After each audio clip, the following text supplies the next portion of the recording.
have common sense. Let's see how Earth responds to that.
All right, welcome to the Young Turks. Cenk Ugranik is sparing with you guys. Big show ahead. So there's two facts in this show that are absolutely enraging to me. So we'll share those with you in a minute. We're gonna tell you the unfolding calamity of the war, how many ships have been sunk, how much is oil prices going up, how many people have been murdered by Israel lately in Iran and in Lebanon, where they're doing an invasion of another country because they can't ever stop. We're being forced to pay for it. We'll tell you how much we're paying for it, but no, never enough. And all over television, of course, all of Israel first, attacking every Muslim in the country, saying they're the real problem. No, don't look at Israel starting all the wars. The real problem are Muslims, right? So that's, of course, Jake Tapper leading that parade. All right, Anna, take it away. All right, well, we begin with some updates on the ongoing war in Iran. Some pretty devastating details here, so let's get started. Both the United States and Israeli intelligence have now officially concluded that the Iran war will not, N-O-T, not, lead to regime change, which is exactly what Charlie Kirk had predicted prior to his passing. Here he is less than a year ago. If, this is a big if bombing Fordo can't permanently destroy the nuclear program, will advocates of a limited intervention pivot to immediately demanding a full regime change war? Because a lot of people are calling for regime change right now. Lindsey Graham, James Lankford, Tom Tillis. What does that even look like? Here's a big one, because you better believe the intel community has done this. They run these war games. One of the most important questions that we deserve an answer to: what are the refugee estimates of such regime change? 1 million? 5 million? It was 6 million in Syria. Who is most likely to take power next? If the Ayatollah is taken out, who's the front runner? Who's the Kalshi Poly Market odds-on favorite for being the successor to the Ayatollah? What do we know about him? Is he more moderate? Is he younger? Is he more religious? Is he more radical? It's Mojtaba Khamenei. Mojtaba Khamenei. Okay, fine. The son. Is he more moderate? Is he more radical? And if we take out that guy, who comes after him? What is the line of succession here? I hadn't seen that video before, and my head just exploded, because I don't think anybody predicted that Ali Khamenei's son would end up being his successor, because the now assassinated supreme leader had said that he was against dynastic rule and was against the idea of one of his sons doing this. That's amazing, Cenk. Anyway, wow. Yeah, so look, two things about that. Number one is there's reports that Israel purposely took out all of the 49 top leaders, not just because Ayatollah was in there and not just because most of the regime was in there. That was intentional and everyone acknowledges that. But also because there was 2 or 3 guys in the room that America was thinking of using to replace Khamenei, like we did with Maduro in Venezuela. But if you kill those guys, then they're gonna go with Khamenei's son, which is gonna extend the war until they get what they actually desire, which is regime change. And as you're gonna see in this story, we'll talk a little bit about how Netanyahu has now said that he's doing this so that Israel can be the sole regional superpower and maybe even a global superpower. That's what this war is about. And then I want to tell you about the different layers of regime change that they want and need before they let America off the hook. But until then, as you're gonna see, we're gonna pay a super heavy price, including financially. Yeah, and look, before we even get to that Netanyahu video where he again says what's supposed to be the quiet part out loud, which is what the Israelis do on a regular basis, I just want to understand for my detractors, is Netanyahu anti-Semitic? Because when I merely point out what the Israelis say they're gonna do, because they say they're gonna do it, I get called anti-Semite. It's amazing. But anyway, let's move on with what's going on in Iran. So an anonymous source spoke to Reuters and said the following: a multitude of intelligence reports provide consistent analysis that the regime is not in danger of collapse and retains control of the Iranian public. Because look, I mean, just think about this in your own terms, my fellow Americans watching this right now. Even if you loathe our government, which I do, I loathe our government, okay? Would I be okay with a foreign power coming in and attempting to topple our government and replace it with a puppet government? No, I would not be okay with that. And what that does is it galvanizes the population around the regime. But the Israelis are morons, so they, love these unforced errors. Further, the US intelligence report indicates that the IRGC and the interim leaders who assumed power after Khamenei's death retained control of the country. There are no protests, there's no civil unrest. In fact, we've seen a massive crowd that gathered in order to celebrate the naming of Mojtaba Khamenei as the new supreme leader. Now, President Donald Trump has, of course, been incredibly inconsistent, flip-flopping on whether or not regime change is the real objective and goal for the United States. But that's not the case with the Israeli government, who absolutely demands the toppling of the Iranian regime. And whether the regime gets replaced with a democratic system or a good leader, they don't care. They're perfectly happy to see the country fall to anarchy, ruin, instability. They'd love to see another Syria or Libya, because it'll help them with what their main goal is, which is expanding their territory. Now, an anonymous Israeli official spoke to Reuters and said this: Israeli officials in closed discussions also have acknowledged there is no certainty the war will lead to the clerical government's collapse. But here's the catch: Israel has no intention of allowing any remnants of the former government to stay intact, said a fourth source familiar with the matter. It would likely require a ground offensive that would allow people inside Iran to safely protest in the streets, said a source. So in other words, the US, as we know, and we've known from the very beginning, we don't really have a clear objective. And it's become increasingly clear to me that Trump realizes that he got trapped and fooled into a trap and now wants to end the war, but doesn't know how. We also know that Israel's objective is impossible without ground troops. And I was on Al Arabia yesterday, Cenk. There was an IDF commander or something like that on the show. And the host asked a good question, which was, you're not gonna get regime change unless you have boots on the ground. So would you like to see American boots on the ground? She's not asking me, she's asking the Israeli. I was like, oh, good question. And she skirted the question like crazy because yes, of course they do. Of course they want Americans to risk their lives in Iran to try to topple that regime on behalf of Israel.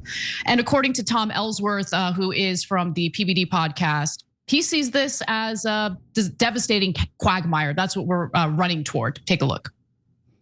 Talk about quagmire, and maybe this is pessimistic, but I think we're there. I think we're at the front door of quagmire. And now we got to figure out a way to get out, and there's no good way to get out. And if you back out, think about it. I never thought I'd be saying this, but if he backs out, this could be like a failed retreat from extraction from Afghanistan. This could be like Carter backing out. This is the one country. Cheney said it's all about Iran. It's not Iraq. It's going to be about Iran. Even Cheney said that when he was getting the president to look for weapons of mass destructions that were not there in Iraq. Everybody has looked at Iran and said, this is the guy. It's like for 20 years, this is Muhammad Ali, and everybody wanted to get to him. And it wasn't until age got to Ali that he ever lost. And so this is just drives me a little nuts. I think we're at the, I mean, maybe this is pessimistic, Pat, but I think we're at the front door of quagmire. Donald Trump needs to pull American troops out of that region. He needs to end this, or at least the US involvement in it. And Netanyahu says that he's gonna keep the war going. That's great, handle it on your own. Handle that, and Lebanon, and Gaza, and all the other neighbors that you're terrorizing, handle all that on your own. We're done. That would be the winning strategy at this point for Donald Trump. But something tells me that they won't let him pursue that strategy. What do you think, Jake? Yeah, so only one thing you said that I disagree with. You said the Israelis are morons. No way, they're not at all morons. They think America are suckers. So we are. Yeah, we are. I agree with you on that. But they are morons. Do you think anything they've done is going to keep Israelis safe? No, but Israelis that's not their are going objective. into shelters, underground shelters, multiple times a day. You guys enjoying that? You think you're more safe? Have you defeated Hamas? No, but Anna, how many more extremists have been reproduced by the Israeli regime? They're never going to be safe. No, but that's for regular Jewish folks, Israelis, etc. The Israeli government doesn't care about keeping Israelis safe at all. They care about land acquisition in Greater Israel. So do they know they're endangering Israelis by starting another giant war? Of course they know. Do they know that about October 7th? They literally told us, yeah, we knew about October 7th, and they didn't take any precautions. Did they know that all of these wars could endanger Israel and there would be rockets fired? Of course they knew. They did it on purpose.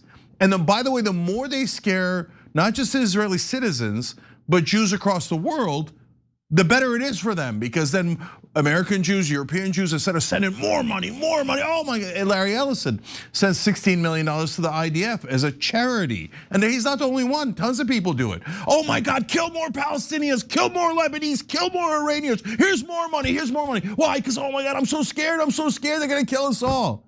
No, the Israeli government does all of that to scare those people so that they get more money, more power, they could do more war and take more land. So now that brings us to Iran.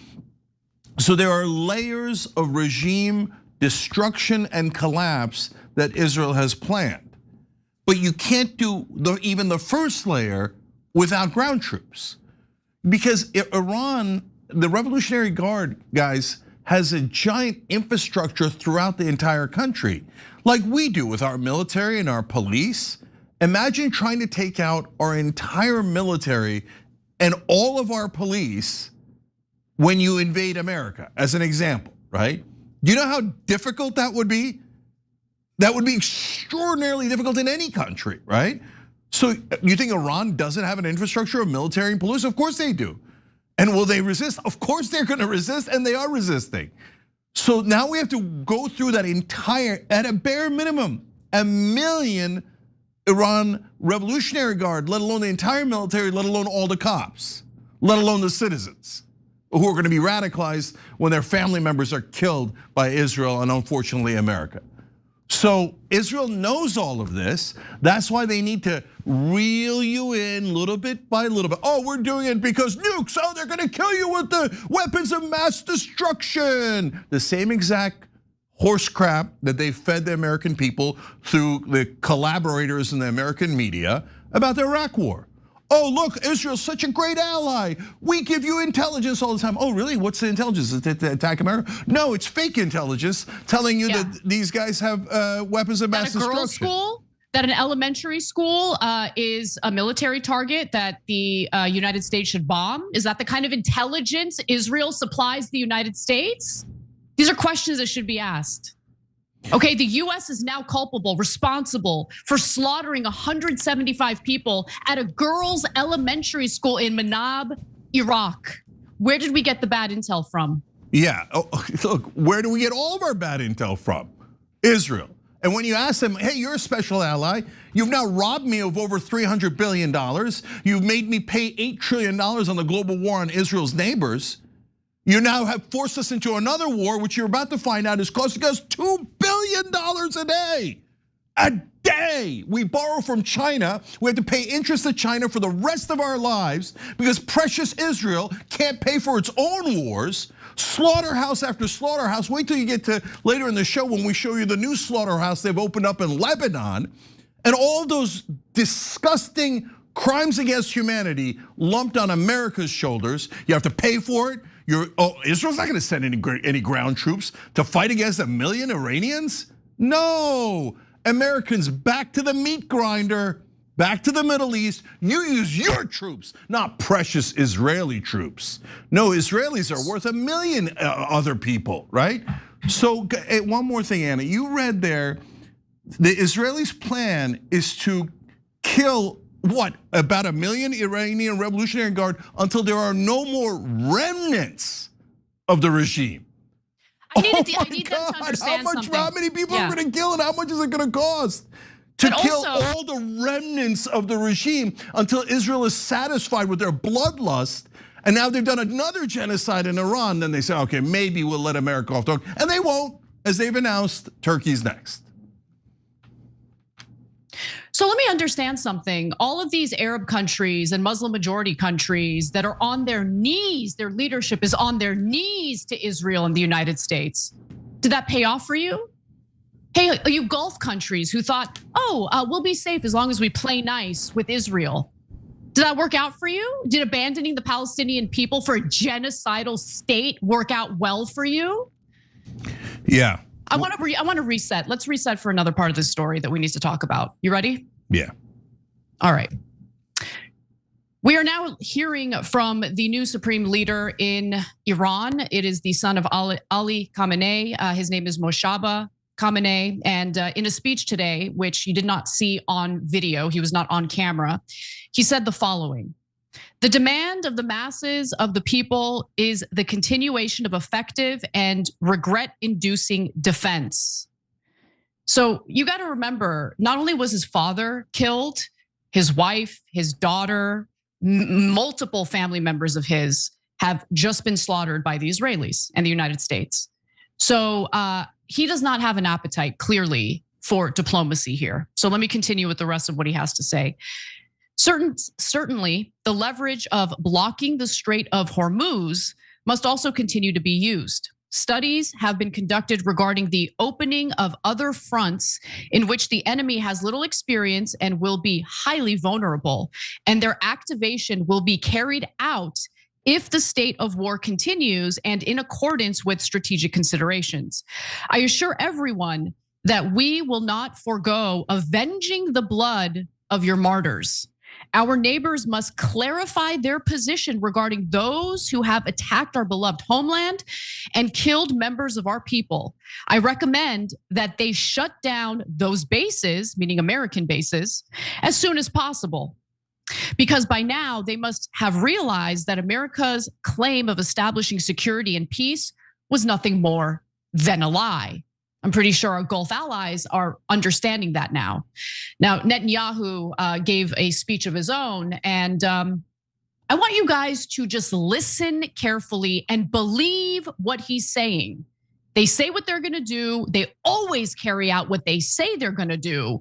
And then people like me or Cenk who call it out get called anti-Semites. Well, here's what the reality is if you wanna know the truth. Let's go to Netanyahu.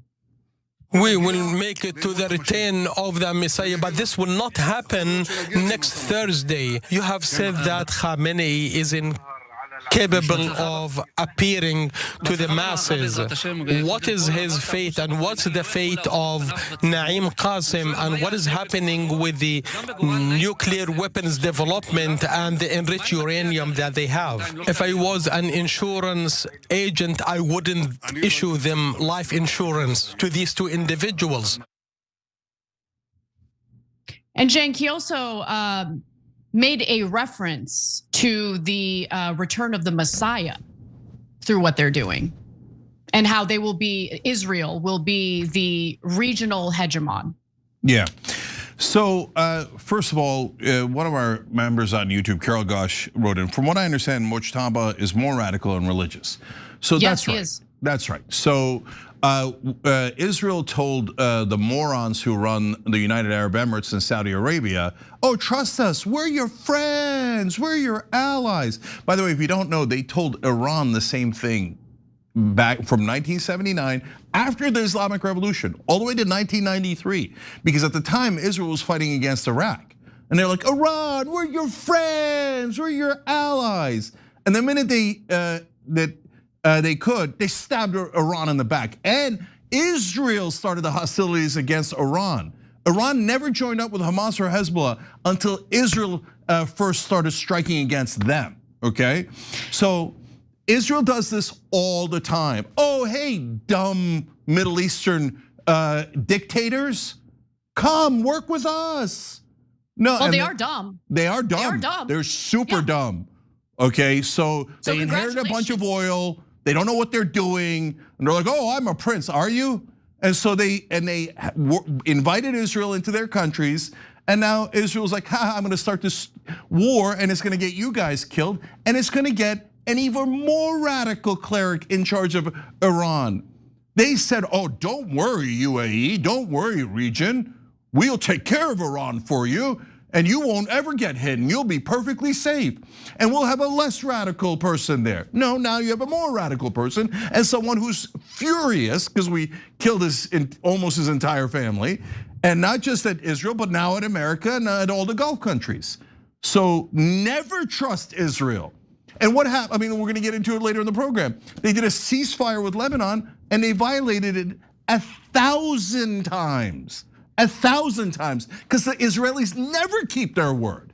So okay, now here we are, and now finally in Hebrew, Netanyahu tells you what the actual point of this war was. He talked about, now that our competitors in the region will be wiped out, we will be the sole regional superpower in the Middle East. Told you that's why they were doing it. This is the global war on Israel's neighbors. But they're allowed to say it, we're not, Cenk. We're not allowed to repeat, as people who work in news, what the Israelis say they're gonna do as they are pursuing it. We're not allowed to talk about that. We're supposed to pretend like it doesn't exist. Yeah, no, it's okay, Anna, look, the Jake Tappers, the Jonah Goldbergs, the Mark Levins, all those guys. Supremacists, yeah, supremacists, call them what they are. They're just bigots. Yeah, supremacists. Yeah, they hate Muslims, and they think killing them is no big deal at all, and that Israel should get to do it endlessly. And if you dare object, like, wait a minute, aren't Muslim lives also worth something? They go, anti-Semite, how dare you say that a Muslim life might be worth anything at all, okay? No, slaughter them in Lebanon, slaughter them in Gaza, slaughter them in Iran. But by the way, we're doing this for the Iranian people, okay? And never question Israel. Otherwise, all of America, as we're gonna show you, there's a poll that shows the majority of Americans think that this is for Israel. They're all anti-Semites. Cancel them all, fire them all, they say. Yeah. It doesn't matter, we're the majority, guys. Let's all wake up collectively together. The Israel First is not the majority. They're a tiny minority in this country. Yes, they bought off 94% of Congress. Yes, national media works for them. So what? Go vote. That's the real power. I don't mean vote Republican or Democrat, play their stupid games. Oh, look at that, both the Republican and the Democrat in the general election are pro-Israel and have taken money from Voting's not enough, Cenk. No, hold on, Anna, hold on. No, voting does make a difference. There is no other alternative. Go vote in the primaries. Vote out all the son of a bitch incumbents. They're almost all of them work for Israel. Go into your own primaries, Republican and Democratic primaries, and vote all of them out. Look, can we get them all? Of course we can't get them all. But if we wiped out 20 or even 10% of Congress politically, and we did it the right way through democracy, they'd call the whole country anti-Semites. They'd go out of their minds. They'd increase the surveillance state, the police state. They start arresting more critics of Israel, but they would be in a cold sweat panic, because that would be the most significant political earthquake of our lifetimes. So yes, you can do it, but you gotta have the guts to take power back from the disgusting people who hold it now in America, who almost all serve Israel. When we come back from the break, we'll talk a little bit about how much this is all costing us Americans as we carry out Israel's wishes. And later in the show, we'll also give you some of the details on what Israel's been doing to Lebanon. We'll be right back.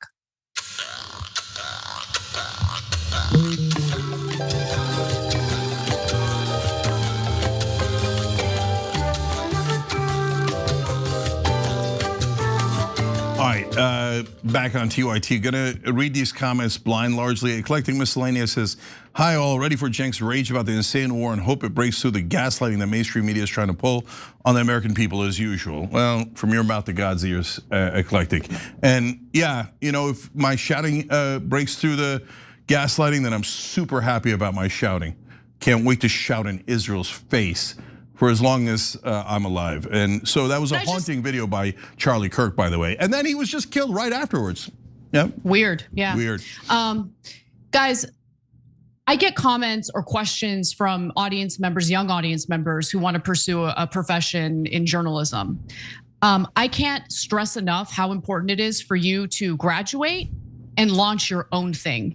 Do not think that working for CNN or NBC or ABC or any of these network news outlets is gonna fulfill you. It's not. They will silence you on the issues that matter the most. I guarantee it. And I've seen it myself, okay? In real life, it's happened to me. Don't be stupid. Don't believe in these legacy media outlets. They're propagandists for foreign countries. They basically make you do a de facto loyalty pledge to Israel. I talked to reporters who work inside these mainstream media organizations, and they're like, oh, everybody knows you cannot write negatively about Israel. If you do, your whole career is in jeopardy.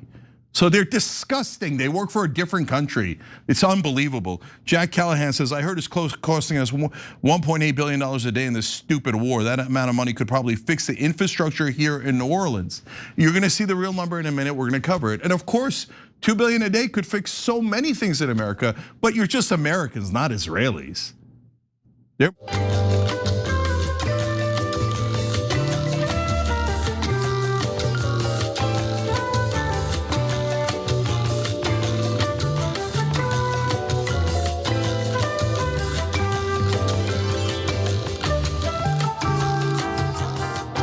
All right, back on TYT, Cenk, Anna, and CDN North Dog Dad, thank you for gifting a membership. Melody Loves Music, thank you for gifting 6. You guys are beautiful people. We're gonna win this battle together because if we don't stick together, the Israeli forces inside America are very, very powerful. They're incredibly rich, and they want us to kill as many Muslims as possible. So that Israel can take more land. So we all have to unite in a rebellion against traditional media and against our own politicians. Okay, look, I got to tell you about a sponsor here. So if you're trying to hire people, you're doing a small business like us, we use ZipRecruiter. I think they're exactly the right way to go. So they're rated like best in the business. 4 out of 5 employers who post on ZipRecruiter get a quality candidate within the first day. So now you can do it for free at ZipRecruiter.com/TYT. That's ZipRecruiter.com/TYT. They match you up with the right skill set. There's no reason not to use them if you're hiring folks. ZipRecruiter.com/TYT. All right, Anna, what's next? All right, let's get to how much we're spending on this war in Iran. And remember, we're supposed to rebuild Gaza too. Amazing. The Iran war has no end in sight, but the financial burden for Americans is pretty dizzying if you've been paying attention. Now, if you haven't been paying attention, it's okay. I'm about to give you the details because the Defense Department, or at least officials within the Defense Department, believe that in just the first 6 days of this war, the United States spent over $11 billion. That's billion with a B. And that's, by the way, the lower estimate. That is an underestimate because the Pentagon has admitted that they did not account for all possible expenses. I'm surprised the Pentagon accounts for any expenses, considering the fact that they can't pass a single audit, but I digress. So That does pale in comparison to the human cost of war, by the way. So yesterday, the United Nations Children's Fund stated that so far over 1,100 children have been either injured or killed. That includes 200 children reportedly killed in Iran. I mean, the number has been 200 for a while now, and considering the aerial bombardments that Iran's been dealing with, I would assume the number has gone up, but nonetheless, 91 children have been killed in Lebanon, 4 in Israel, 1 in Kuwait. If the Israelis aren't slaughtering children, I mean, what good are they for, right? They excel at it. Jake, back to you. So now add this to our tab. Israel is now making us pay $2 billion a day for their war that we had nothing to do with. This is not my 2 cents. I'm gonna give you 20 cents. I'm gonna give you 200 cents, 2,000 cents, okay? So these guys say, we owe them. Shut up, America. You're all anti-Semites unless you pay for Israel's war. And by the way, are we actually paying it? No, we're borrowing the money. So we're borrowing it from China. Israel isn't borrowing it from China. Israel's getting the war for free. We're borrowing from China. Me and your kids and your grandkids have to pay the interest on that. Israel doesn't have to pay any interest. Israel doesn't have to pay anything. America, you're all anti-Semites. Shut up and pay for Israel's war. They yell at us. They yell at us. Not just me and Anna, but at all of you guys. The war is deeply unpopular. And they say that's because Americans are dirty bigots who don't appreciate Israel enough. And so give me your wallet. And if you don't give me your wallet, you're an anti-Semite, okay? So guys, how long is this gonna go on? If it goes on for a whole year, oh my, that's another over $700 billion. What if it goes on a decade like Iraq did, 2 decades like Afghanistan did? And Israel's demanding regime change. You have to go through different layers of the regime, almost 1 million people before you get to regime change. And Israel says, shut up, America, and pay for it. And so now we have to borrow more money. And so is there ever an end to it? No, there's never an end to it, never. So right now, Israel is also invading Lebanon. We also have to pay for that. We have to pay for all of their wars. And if you question it, that's it, you're canceled from national media. You're never allowed on CNN, you're never allowed in any of these national media. Okay, kiss our ass. You go and sit there in your stupid studios in CNN with 3 bigots who hate Muslims and demand that everybody pay for Israel's war crimes against Muslims. Almost everyone in mainstream media are bigots who don't mind Muslims being murdered at all. In fact, if you object to Muslims being murdered, they say you're an anti-Semite. You are the bigot. You hate Jews. That's why you don't want all these Muslims murdered. You have to murder them in Lebanon. You have to murder them in Iran. You have to murder them in Gaza on behalf of Israel. And you have to pay for it. And you have to borrow it from China. And you have to pay the interest. Shut up, you stupid Americans, and do exactly as Israel orders you to do. Keep the slaughterhouse going at $2 billion a day. I'm so sick of paying for their wars and their war crimes. That literally comes out of our checks, guys. You have to work extra hours and extra days and extra weeks to pay off Israel's war crimes. And then you gotta work again for the interest and the interest and the interest. Why don't you at a bare minimum pay for your own wars? Nope. And Anna, who's gonna do the ground troops? There are no plans for Israeli ground troops. There were no plans for Israeli ground troops when they pushed us into the Iraq war. No, only American ground troops. You pay for it in treasure and in blood, and if you don't, we're gonna call you an anti-Semite and try to ruin your life. Dropsite News did a poll, an actual poll that's nationally representative, because they were curious to see how Americans were feeling about Donald Trump's decision to drag us into this war with Iran. Now, as we've been talking about on previous episodes of the show, multiple polls show that the war is incredibly unpopular already. But when it comes to ground troops, even among Republican voters, it is wildly unpopular. Now, with the Israelis, we know that this war is very popular because we're the ones paying for it. We're the ones who could potentially send our soldiers, our troops to put boots on the ground. So I was listening to Gideon Levy, one of the most wonderful Israelis on the planet. Okay, he writes over at Haaretz, but he was on Piers Morgan's show today, and he was talking about not only the fact that all of these wars have made Israel less safe, but he was also talking about the fact that, the Jewish Israelis, 90% of them are in favor of the war in Iran. That's what he claimed. In the US, obviously, the numbers are reversed. And so the poll that DropSite did asked if Trump is acting on behalf of Americans or Israelis. And here's what they found. 47% said that he is more responsive to the American people than to Israel.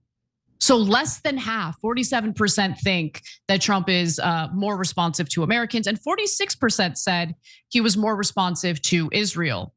Among independents, these are the kingmakers, these are the deciders in our elections, half, 50 to 45%, said that Trump prioritizes Israeli interests over Americans. Among Republicans, only 17% said the same because they're watching Fox News slop, but I'll continue. Democrats overwhelmingly held that view, 75% versus 17%.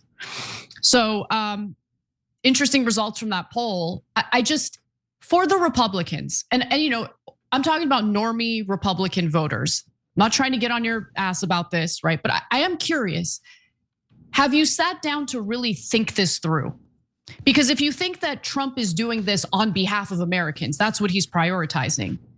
How does going to war with Iran help or benefit Americans? How does spending $1 to $2 billion a day on a war on behalf of Israel benefit the United States of America? How is that prioritizing the American people? And maybe you have an answer that I'm just not privy to, but I don't see it. I just don't.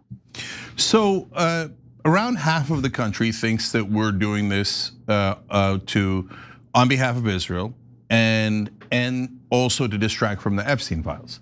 So the Washington Post had an opinion article that was attacking Ro Khanna because Ro Khanna doesn't think we should give endless money to Israel. He's one of the very rare politicians who says it and means it. So it's even worse than that, Cenk. They're upset at him because he pushed for the release of the Epstein files. Continue. Yeah, and which, by the way, is of course telling on themselves. Why is 100%? Why are Israeli supporters upset about the Epstein files being released? I don't see the Norwegians upset. I don't see the Bolivians upset. Are you telling on yourself? Okay, and then they said, anyone who says that it's because of Epstein or calls it Operation Epstein's Fury is an anti-Semite. And they should be canceled and no one should talk to them. Like, Ro Khanna should be dismissed and never be, no one should ever talk to him. No one should consider him a presidential candidate. He should be shunned in Washington for representing the American people. So wait a minute. If you think it's connected to Epstein, you're an disgusting anti-Semite filled with hatred in your heart, but that's 52% of Americans. So they just called a majority of Americans anti-Semites for being opposed to Epstein? And this disgusting war that's costing us $2 billion a day, let alone the 7 dead, the 150 injured, etc. No, you're never allowed to disagree with Israel. And if you do, anti-Semite, they say. They're so disgusting. And then they celebrate the murders of all of these Muslims in the region. We have to, they're all terrorists. Kill them all, they're all terrorists, they say. Mainstream media disgusts me. Okay, so by the way, we also did our own poll. The reason why DropSite and Zateo and us have to do these polls, which are expensive, and thank you guys, you financed our poll, and their audience financed their poll, because mainstream media's like, oh no, we're not gonna ask anything that might hurt Israel. No way. Asking the question of whether this war is for Israel, that question is anti-Semitic. All Americans are anti-Semites. They yell at us. They yell at us. And then they wonder why they lost credibility. Well, I don't understand why American people aren't forced to listen to the objective traditional media when we call them all bigots and racists who should hand over their wallets and their sons and daughters for Israel. And if they don't, we're gonna try to ruin their lives. All right, so our poll asked, lately there's been a debate about America's relationship with Israel. Some say the US should continue to provide financial support for Israel. Others say the US doesn't owe Israel any money, even if it isn't exactly right. Which of the following is closer to your view? The US should continue to provide financial support for Israel, a solid 30%. The US doesn't owe Israel any more money, 49%, not sure 21%. So only 30% of the country thinks we should continue to financially support Israel. So obviously 7 out of 10 Americans are dirty anti-Semites, right? I mean, that's what mainstream media tells me every single day. Every single day. Anyone who doesn't support what Israel wants, that's it. You guys should all be fired, okay? And by the way, guys, it's not just in media. Of course, they try to get everybody in media fired who opposes Israel, because then no one will be able to object to Israel's demands. But now I go to Muslim American events and they say, oh yeah, if I post anything on social media, there's groups that come in and tell my boss to fire me. And or if I run my own business, to destroy my business. And they put out pamphlets and emails, etc., saying, oh, this guy's an anti-Semite, ruin his business, make sure his family can't eat, he objects to Israel, destroy all Americans who oppose Israel. That's what these sick people are doing. So our poll was run by YouGov, over 1,000 people, national poll. By the way, more Republicans than Democrats, very even, very near to even. So it's a representative sample. But it doesn't matter if 7 out of 10 Americans or 9 out of 10 Americans or 10 out of 10 Americans say, I don't want Israel's wars anymore. Mainstream media will say you're all racist bigots, none of you should have a job, and all of you need to pay up for Israel. Well, one of the ways that our captured lawmakers manufacture consent for these types of wars is they fearmonger about the scary Muslims. And when we return, I'll show you a prime example of that. First comes strength, then comes peace.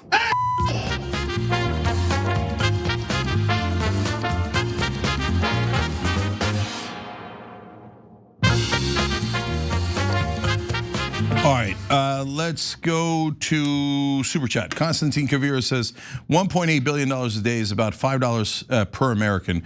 $35 of bad in my name for the week. Here's $35 of good in my name.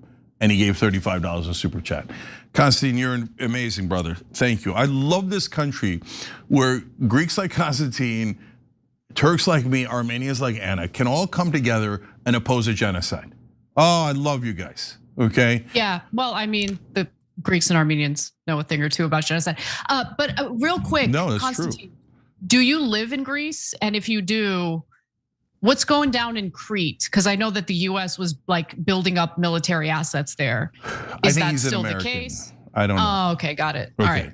Well, So Lily Va wrote in a couple times, hi Anna, Iranian here. I don't know why people claim Mujtaba Khamenei is a hardliner when no one really knows him. This is all speculation. Diplomacy isn't an option because Iran was stabbed twice during the talks, not because they killed his family. That's also true. Yeah. that is also true. Yes. The reason why I say it is because he's a human being. And so I know this is difficult for the Israelis to understand because they keep making the same error over and over again. But when you wipe out someone's family, that radicalizes them. That would radicalize me. I would be out for blood. How dare you?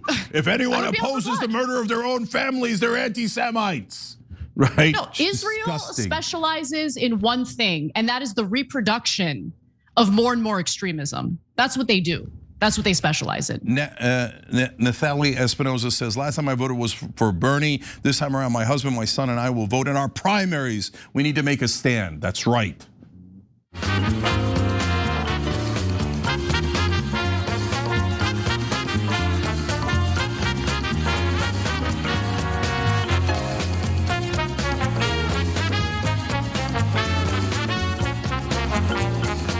All right, back on TYT, Cenk and Anna with you guys. Tomorrow, interesting power panel. Myself, Nina Turner, and Marjorie Taylor Greene. So we will be talking about the war. We will have populist left and populist right here. And so John and I in the first hour, Nina Turner and Marjorie Taylor Greene in the second hour. Do not miss it. Ought to be very interesting. All right, Anna, what's next?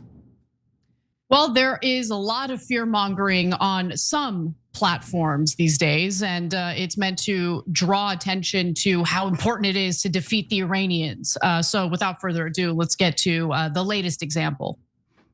This opportunity is here. It is now. and removing the Ayatollah makes America much, much safer. Well, Sean, as we sit here right now tonight, the threat of terrorist attack is higher now than it has been in decades. In the span of merely 10 days, a little over a week, Texas Senator Ted Cruz, who has declared that he was elected to represent Israel, went from saying America is now much safer since we went in and assassinated Iran's supreme leader, to now saying that we're in grave danger. It's amazing. So what shifted in his opinion? We're going to give you all the details in just a second, but Cenk, first, your 2 cents. Yeah, so why do they need to scare us? Why are they talking about these non-existent threats to California, et cetera? And in fact, Donald Trump is now threatening the Iranian soccer team because they need you to think that your life is in danger. No, this isn't for Israel. Iran's about to kill your family. Make sure you hate them so you could pay for all their death and destruction. So we got more, but Anna, give them the facts. Now, I want to remind you all of a very important piece of information that everyone in the country should have known prior to the US going after Iran. Iran does not have any military weaponry that can reach the coast of the United States. They don't have the ability to do it. Their ballistic missiles can't reach us. Their drones can't reach us. But that didn't stop every single legacy media outlet from regurgitating the complete and utter BS they received from the FBI, which of course is run by a complete buffoon named Kash Patel. So here's an example from one of the pieces or articles that was published just yesterday by ABC News. FBI warns Iran inspired to attack California with drones in retaliation for war. Alert. The warning came in a bulletin that was reviewed by ABC News. I always wonder, Cenk, like, do they even bother to I don't know, check in on Iran's military capability before simply acting as stenographers for the FBI? It doesn't look like they do. No fact checking, no nothing. Yeah. And so in other publications. Yeah, real quick on that. So the Palestinian Health Ministry, Gaza Health Ministry, said these super accurate numbers about the number of casualties. In fact, the undercount because they wouldn't count people that were under the rubble. And every single time people in traditional media, which by the way, later the IDF confirmed that was true, okay? Every person in mainstream media was like, nope, well, could be, but a bunch of liars and Hamas terrorists reporting these numbers. So don't trust the numbers of dead in Gaza. Israel then says, hey, there was 30,000 dead in the protests. And they're all like, oh, I don't need any evidence. I don't need any facts. 30,000 dead, 30,000 dead, 30,000 dead. So they're not really reporters, Anna. They're just doing propaganda for the powerful. That's it. Other publications ran with this, including the LA Times, where the headline was, California could be attacked by drones because of Iran war, memo warns. Officials downplay threats. Now, officials downplay threats. What? You guys are getting this messaging from officials, right? Well, get a load of this. Even White House Press Secretary Caroline Leavitt responded to the ABC News report. She quote posted it and said, this post and story should be immediately retracted by ABC News for providing false information to intentionally alarm the American people. Yes, Caroline, yes. I think you need to have a talk with Kash Patel because this information, disinformation, I should say, came from the FBI. She further writes, they wrote this based on one email that was sent to local law enforcement in California about a single unverified tip. The email even states the tip was based on unverified intelligence. Then why did they send it out? Yet ABC News left out this critical fact in their story. Why? To be clear, no such threat from Iran to our homeland exists, and it never did. Nonetheless, the press worked overtime to terrify, well, look, I say terrify Californians, but I live in California and I can confirm that no one took it seriously. Because we're not idiots. We knew what was going on. This isn't our first rodeo. We know exactly how, consent is manufactured for Israel's wars. So found in the LA Times reporting was this fun excerpt. Law enforcement agencies across California were recently warned that the Iran war could lead to a surprise drone attack in the Golden State.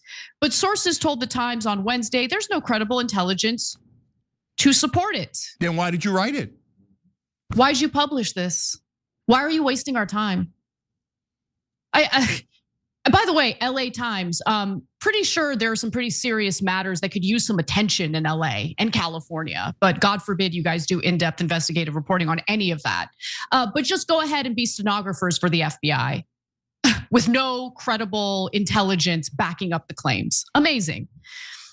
According to a memo that was sent to agencies, part of a joint terrorism task force, they say, quote, we recently acquired information that as of early February 2026, Iran allegedly aspired to conduct a surprise attack using unmanned aerial vehicles, drones, from an unidentified vessel off the coast of the United States homeland, specifically against unspecified targets in California, in the event that the US conducted strikes against Iran.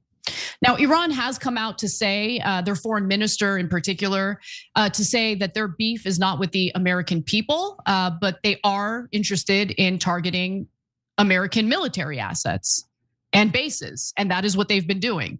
Want to know why? They're retaliating for the US, doing strikes against them, attacking them, assassinating their leaders. What did our government think was going to happen? They made the mistake of thinking that Iran's restraint after what happened last summer was weakness, but it wasn't weakness. It was just restraint because they wanted to avoid this war. But how are you going to avoid war in the Middle East when Israel basically controls our government? And Israel is an endless war machine, never satisfied. By the way, they had their ground troops ready to go into Lebanon as soon as the war was launched. Why? Oh, look, we'll get to take more territory in Lebanon, and the liars in American media will say that we did it for self-defense. But wait, you started the war, and you violated the ceasefire 1,000 times in Lebanon. Shut up, anti-Semite. So pay for Israel's endless wars, and like they said, if they knock out Iran, which it looks like they're not going to be able to, but if they could, they said they're going to move on to Turkey next. And after Turkey, who knows? There's no end to Israel's wars, no end at all. Okay, so now there's a curious thing that happened in this story. Caroline Levitt is putting out a statement saying this isn't true at all. But wait a minute, if it's propaganda, why is the White House against it? The White House is pushing this war. Because it's not propaganda coming from the American government, it's propaganda coming from the Israeli government. The American government doesn't want you to think that this war is going to be super dangerous to you. Trump and his administration want you to think, oh, this war is going to be easy. Don't worry. We're not going to have to pay any price. I mean, a couple of soldiers will die, but hey, they signed up for it. Okay, they signed up to die for Israel. But overall, it's going to be lovely and there's going to be no problems. But the Israeli government wants you to think, oh, this isn't for Israel. Americans are in danger. Oh my God, the Iranians are so evil and they want to kill all of the Americans. They're terrorists. So remember, support Israel's war because they could kill your family. But what's interesting, Anna, is so that distinction is clear because the White House is clearly coming out and going, this is not our propaganda. I don't even know how it got in the news. Well, I'm a pretty good guess. But what's interesting, Anna, is that the source came from inside the government. So this happens all the time. There are people who support Israel within the US government.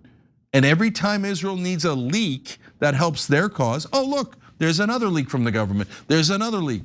Even if it doesn't help Democrats or Republicans, it doesn't help the Trump administration or anyone else. But somehow those magical leaks of nonsense stories, oh, Iraq's got weapons of mass destruction. Meanwhile, we covered it right here on the Young Turks, oldest show in internet history. And we would show you the intelligence from the actual American intelligence buried in the New York Times, Washington Post, etc., where they said, no, there are no weapons of mass destruction. Where's this coming from? And it was coming from other parts of the American government that has Israeli assets inside of it. So how controlled are we by the Israelis? God, I would love to have an American president for the first time in my life. Who actually represents us and routes out these foreign agents that are buried inside our government. Yeah, I totally agree. I'm a single issue voter at this point. Whoever seems genuine in wanting to sever our alliance and relationship with Israel, they've got my vote, period. Anyway, so of course, Ted Cruz then used these headlines based on absolutely no evidence, no intelligence, to engage in his fear-mongering campaign. Let's take a look at that. The threat of terrorist attack is higher now than it has been in decades. And there are two causes of it. Number one, we had 4 years under Joe Biden of open borders. We had 12 million people flood across the border, basically an open invitation to every terrorist, every Hamas and Hezbollah and IRGC terrorist, come to America. We have seen in just the last week 2 terrorist attacks unfold. We saw just over a week ago in Austin, Texas, a deranged killer showing up in a sweatshirt that said property of Allah, in a T-shirt underneath with an Iranian flag, opened fire at a bar in Austin, Texas. It was a brazen act of terrorism. Then we saw just a couple of days ago 2 ISIS terrorists from Pennsylvania travel to New York and throw 2 handmade bombs filled with nails and bolts designed to kill as many people as possible. They had hoped to kill a lot more people than the Boston bombers did at the Boston Marathon. Those are the 2 terrorist attacks we've seen, and we are at danger of more. I think that ISIS isn't what everyone in the United States has been taught to believe it is. ISIS goes out of its way to target Arab and Muslim countries, has never once attacked Israel, which I find a little strange. But I do want to just comment on what he just said there. So to clear some of this up, okay, the shooting in Austin is being investigated as a potential act of terrorism. That is correct.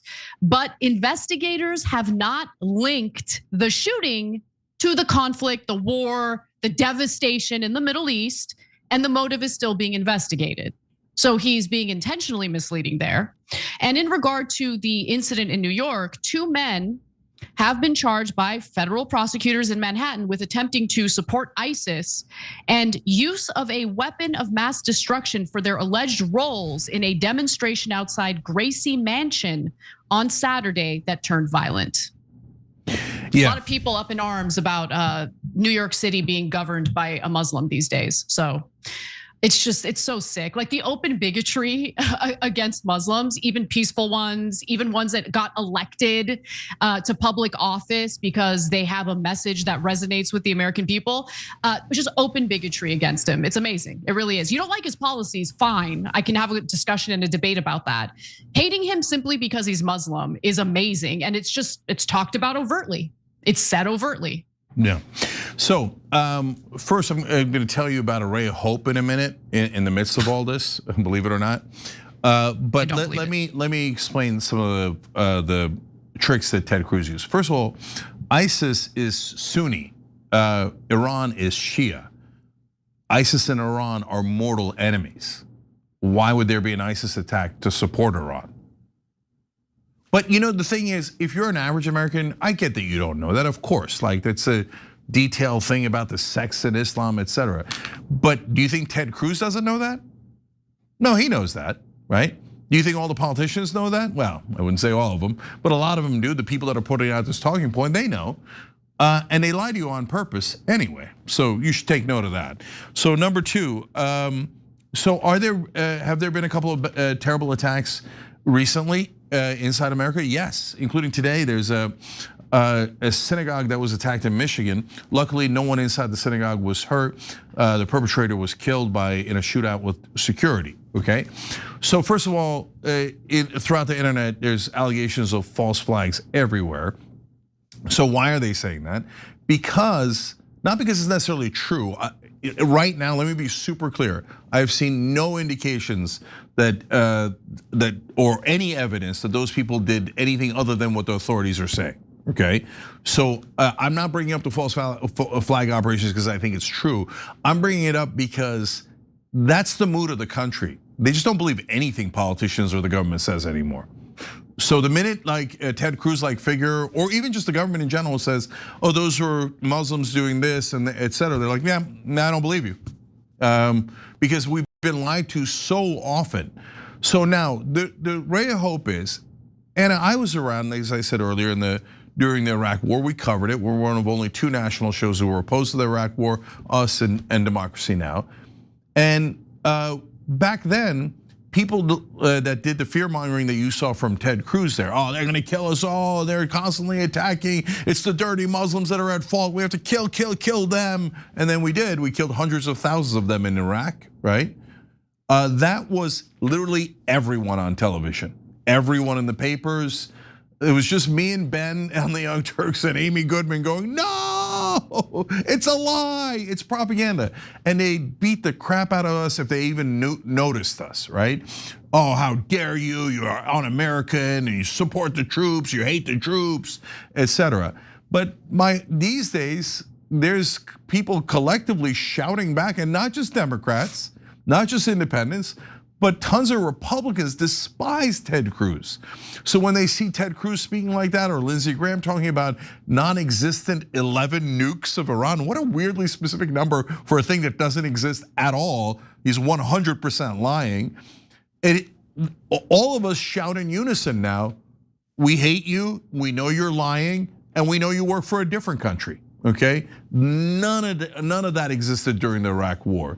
So they've lost the American people, and now we're in a battle between the American people and the people in charge of the American government and American media. So in the short term, they have all the power, they have most of the media, they have almost all of Congress, but we have all the people. So, and they're not getting any more popular. They're getting more and more unpopular every day. Every day I see waves of Americans waking up and realizing, oh, we're not in charge of our own government. So politically, their days are numbered. All right, we got to take a break. When we come back, we have a wonderful interview to share with you all. We will be talking to the veteran who was forcibly removed from the Senate as he protested the war in Iran. His name is Brian McGinnis, and I can't wait to talk to him, so stick around. God bless you.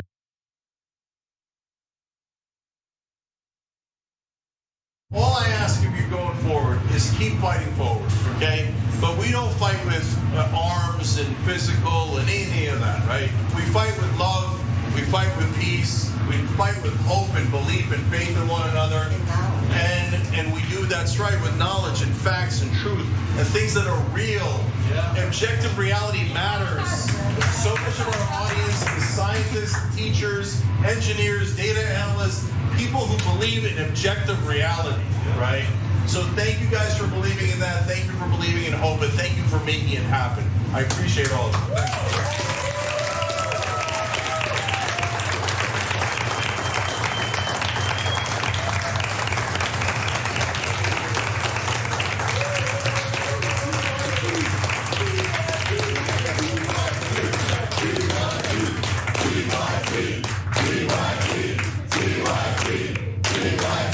I really love what y'all do on the Young Turks, man, and it's a very refreshing, voice. Y'all don't lean to one side. I tell people all the time, if you want to go really hear what's going on honestly in our society, you should tune in to the Young Turks. Thank you, Charlemagne. We appreciate that. That's awesome. Really appreciate it, brother.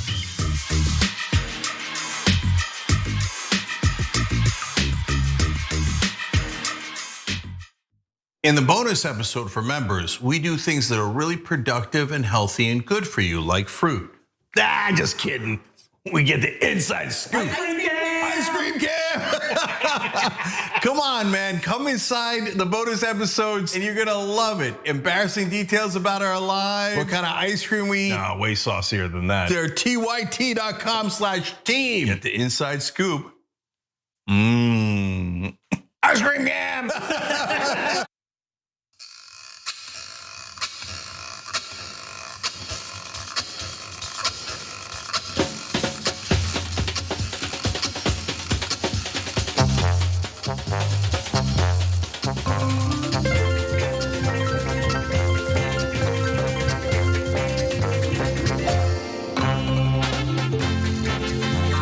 Back on the Young Turks. Cenk Uygur, Anna Kasparian with you guys. We got a great guest for you guys next, Anna.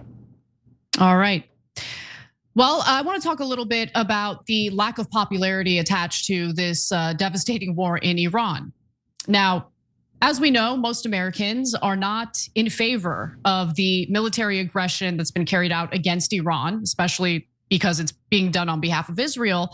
And now we are hearing from more and more members of our military and even some veterans who are not happy about the situation. Now, one of those veterans decided to take the protest to the Senate. And so we all witnessed how Marine Corps veteran and firefighter Brian McGinnis was treated as he protested the war in Iran on the Senate floor. Take a look. Stand up as a Marine and stand up for America. No one wants to fight for Israel. Why are you here? Why are you getting arrested? Free Palestine, from the halls of Montezuma to the shores of Tripoli. Palestine will be free. Oh my God, they broke his arm. Oh man. We just witnessed a Marine veteran interrupting the hearing, and they broke his arm. Why did he interfere? Because there is a war in Iran, and our military brothers and sisters are going to die for Israel, and we are here to say no. Now, McGinnis's arm was broken as he was forcibly and violently removed from the Senate by 3 officers and a senator, Tim Sheehy. McGinnis was protesting the US involvement in Israel's war with Iran. And luckily, to help discuss this issue with us today is Brian McGinnis. Brian, thank you so much for joining us. Thank you so much for having me. It's an honor to meet you, Anna Kasparian and Cenk Uygur. You guys have been a voice piece for us who've been suffering with the Palestinians. And so I appreciate being here with you. Thank you for having me. It's an honor to have you on our show. And it's an honor to know that there are wonderful people in this country who are willing to fight for what is right. And let me just start off with the first question. Why do you feel so passionately against getting involved in this war in Iran? I feel very passionately because of the last 2.5 years, witnessing and being reminded of the brutalities of war and the senseless killings of family members and the unnecessary nature of it. And so we've all known that, but well, we don't all know that. Combat veterans do. And as a combat veteran, I just feel like I have a little more insight, and I want to amplify that insight to others, and I mean it from the bottom of my heart. I'm just saying that war is nothing anybody wants, and I feel like this unprovoked war with Iran is just gonna cause more of the same, and that's why I'm speaking out. So, Brian, they say it's patriotic to go and fight and be a combat veteran. And obviously, signing up to defend our country is intensely patriotic. But did you wind up defending our country, or did we wind up in these wars for a different country?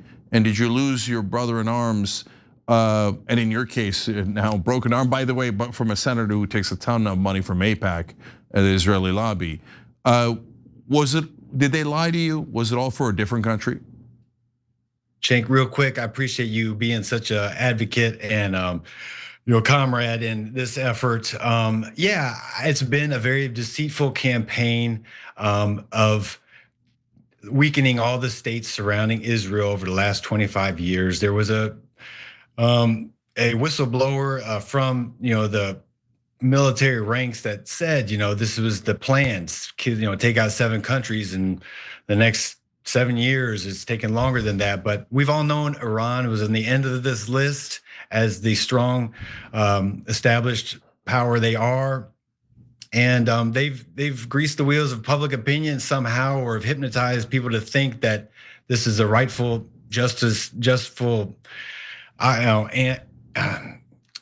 campaign of war. And it's all been for Israel or colonization. And you can recognize a tree by its fruit, and the fruit of this has just been senseless murder and killing. And it's about time we've all woken up. I think 9/11 did do a job on all of our emotions, and gave us some weird justification for just conflating all Muslim countries as if they were Afghanistan or part of the, Twin Tower terrorist crew. But so much has come out. So I think all this war has been very baseless. Yeah, I mean, look, I have so much I want to ask you about. When it comes to the war in Iraq, for instance, I'm not sure if you were deployed to Iraq, but that war never made any sense. Even the allegations that we did it for oil didn't quite make sense to me, because we don't import Iraq's oil even now, right? So like, what was that really about? And then you go back and you watch the videos of Benjamin Netanyahu, and then you hear what General Wesley Clark testified about during the Bush administration.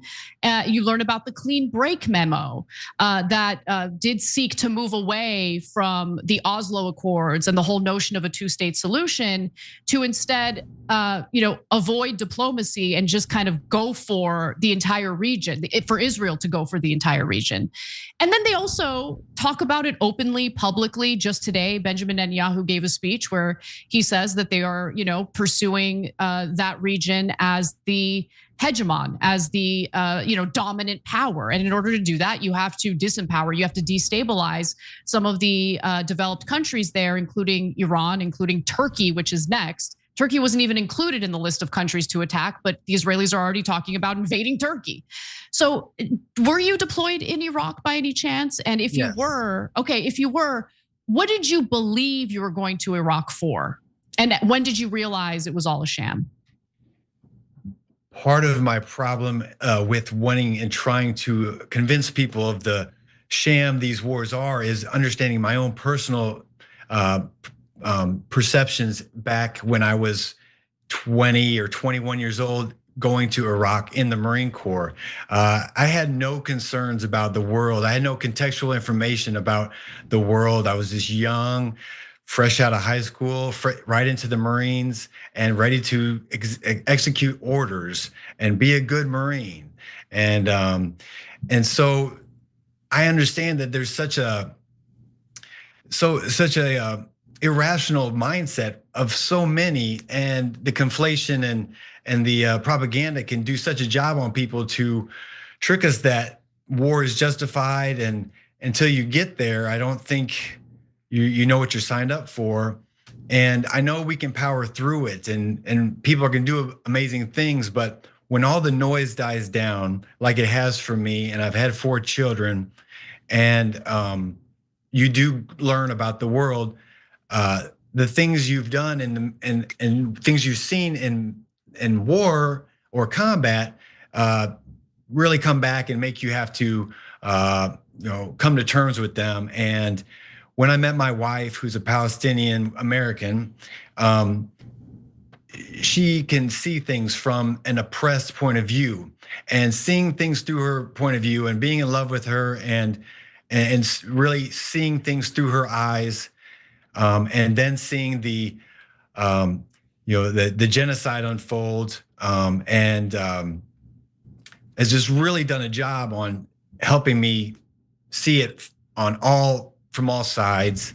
And so I'm just taking my perspective and my experience, and I'm just really trying to genuinely help others to try to be able to conceptualize it instead of having to experience it themselves. Just a quick follow-up before I toss it to Cenk. Does she cook, your wife? Yes.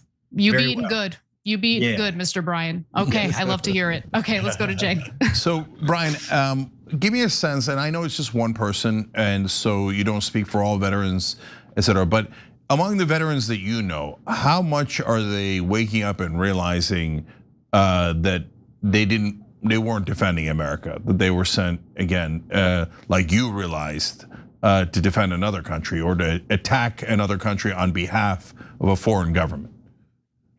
I work at the fire station with a few veterans, and they are up to speed. They know what the true reason for these wars are: money, greed, and now even more specifically, Israel. And so the veterans that I know personally seem to show understanding of that. Now I know a lot of more veteran friends that I don't see day to day, but I know through social media and are all across the United States. And I don't know exactly where they land. Sometimes they tell me we don't have the same politics, but you'll always be my friend and that kind of thing. So I don't know where they see things. And then one last set of veterans I was thinking about. I forgot my train of thought. So that's okay, Brian. Let me just follow up real quick, and you'll remember in the midst of this answer too, which is I'm now noticing more and more veterans, interestingly enough, running in the Green Party, right? So Lieutenant Colonel Anthony Aguilar also running as he's a whistleblower for the Gaza Humanitarian Foundation, running in North Carolina as a veteran. So Brian, is that a trend, which is veterans going, no, war doesn't make any sense. We're gonna go all the way to the Greens because they've always been for peace. And tell us a little bit about where you're running to. It seems to me like that is a trend. There's a lot of unconventional candidates in this election, and that makes sense. The system is really showing itself to not work and be of the people, and so that would motivate unconventional people to step up, like myself. The last thing I would like to do is file with the FEC and do a bunch of administrative work to get myself in the position to do this. But I'm so thankful I did, and it was only the passion to try to fight against the genocide and fight against the senseless wars and murder that motivated me to want to enter into this arena. And so, yeah, and I am so pumped to be with Tony Aguilar. His words towards Senator Sheehy delight me so much and make me feel that camaraderie and someone that's on my side and gives me strength in this fight, because it really is, we're not being listened to by our governments, and they are just doing anything they want without checking in with anybody. We used to think checks and balances was something that was unique or special about our government, and that's all falling flat. So anyway.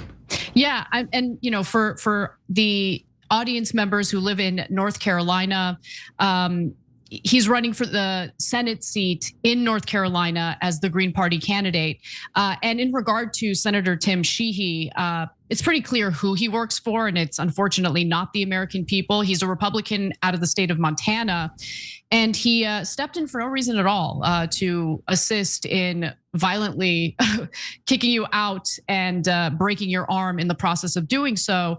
Let's take a look at this AIPAC tracker graphic, because you'll get a sense of just how much money he's been taking from AIPAC specifically. So the number is $641,337 total. $79,253 comes from PACs, and then you have another $562,084 from bundlers. But just going back to what happened to you, you were the one who was roughed up. You were the one who had your arm broken. But we later learned that the officers who arrested you, they were treated with kid gloves. They were treated for minor injuries, but you were charged with assault on a police officer, resisting arrest, and unlawful demonstration. Now, look, obviously, when you engage in these types of protests, you will get detained. It's kind of expected, right? It's part of the, what is it called again, Cenk? When you get into good trouble and they arrest you, you're gonna get arrested. Yeah, civil disobedience. There we go, that's what I meant. Yes, civil disobedience. I was having a brain fart, I forgot the wording. But tell me about those charges and what you've experienced so far after that whole incident. So those are my charges. Due to being in the legal process, I might not talk too much about those things, but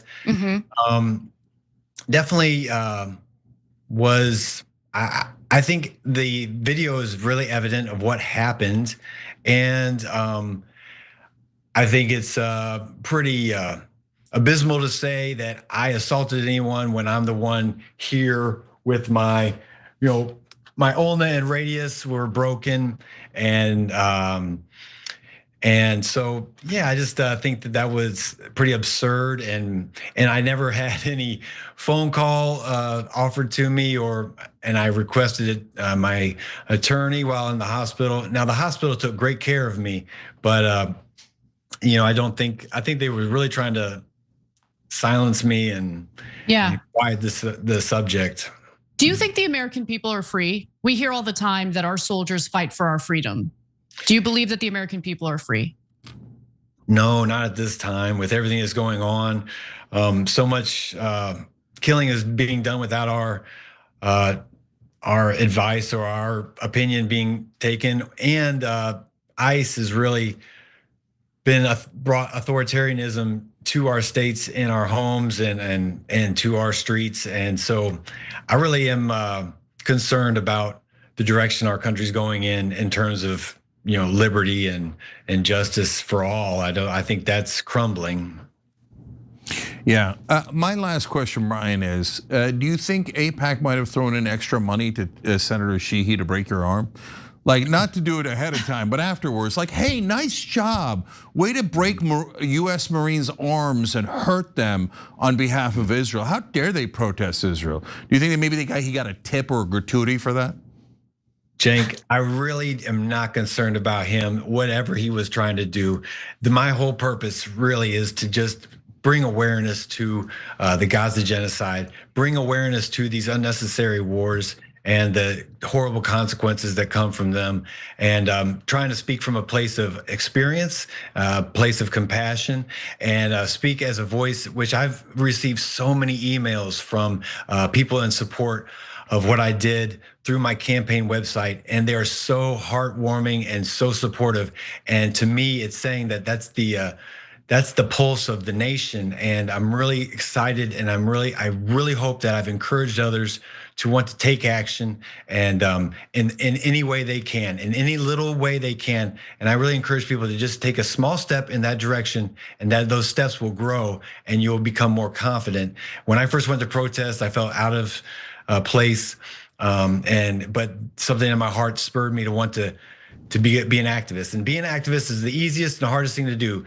All you have to do is say you're an activist to be one, but then you have to find out and you have to push yourself daily to see what you can do to affect change for your cause. And so I just want to encourage that, and that's all my message is. And I really appreciate all the support, and I really hope that I can win my election because I will be for the people, and I hope people can just see that from what I am. I don't have nothing else to offer except these opportunities, these great opportunities from you guys to speak to the people, and hopefully people can see that. Where can our audience go if they're interested in supporting your campaign? I have a website, brianmcginnis.org is my campaign website, and all my social medias are attached to that website.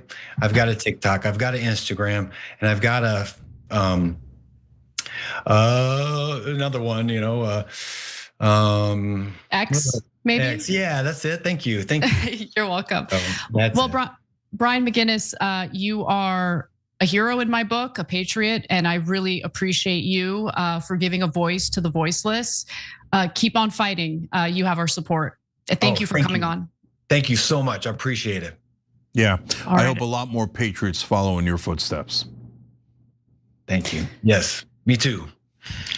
All right, everybody, we have to take a break, but when we come back, we've got a lot more to get to, including a hit piece on Zohrab Mamdani's wife by the Free Press and how it was signal boosted by legacy media. We'll be right back. Of course.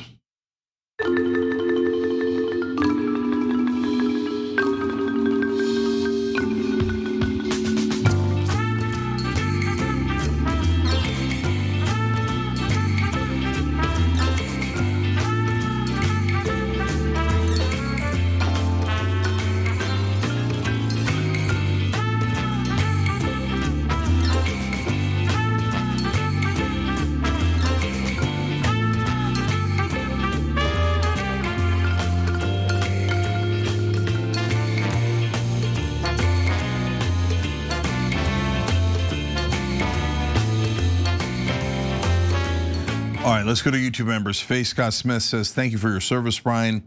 Dana Booker says, I have a work friend from Iran. She told me her Mom's house was blown up a few days ago. Her mom is alive, but she can barely talk to them.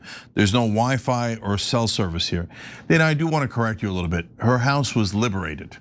And I'm sure that she greeted us as liberators. We were told by propagandists that Iranian people couldn't wait to be bombed, and we were forced to debate it by morons in the media who were like, I don't know, maybe they do want to be murdered by Israel. Let's debate it. Is it good for them?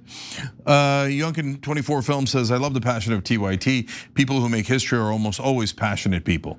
And by the way, thank you for saying that. I don't know if we're among them, but I do know that anytime somebody takes bold action to oppose the status quo, they're called radicals, and you shouldn't do it that way. You're doing it the wrong way. If you politely ask the powerful, I'm sure they would change their mind. Oh yeah. Wait on that one. Mark Francis says, even if the war ends today, the oil will not come back to normal for many months. We're in for a long road of pain. That is definitely true. Robot Engineer says, good point for journalist Anna. That's why Tara Palmieri left mainstream media to start her own reporting business. That's right. And she's actually great on the Epstein files. And hey, look at that, she's out of mainstream media.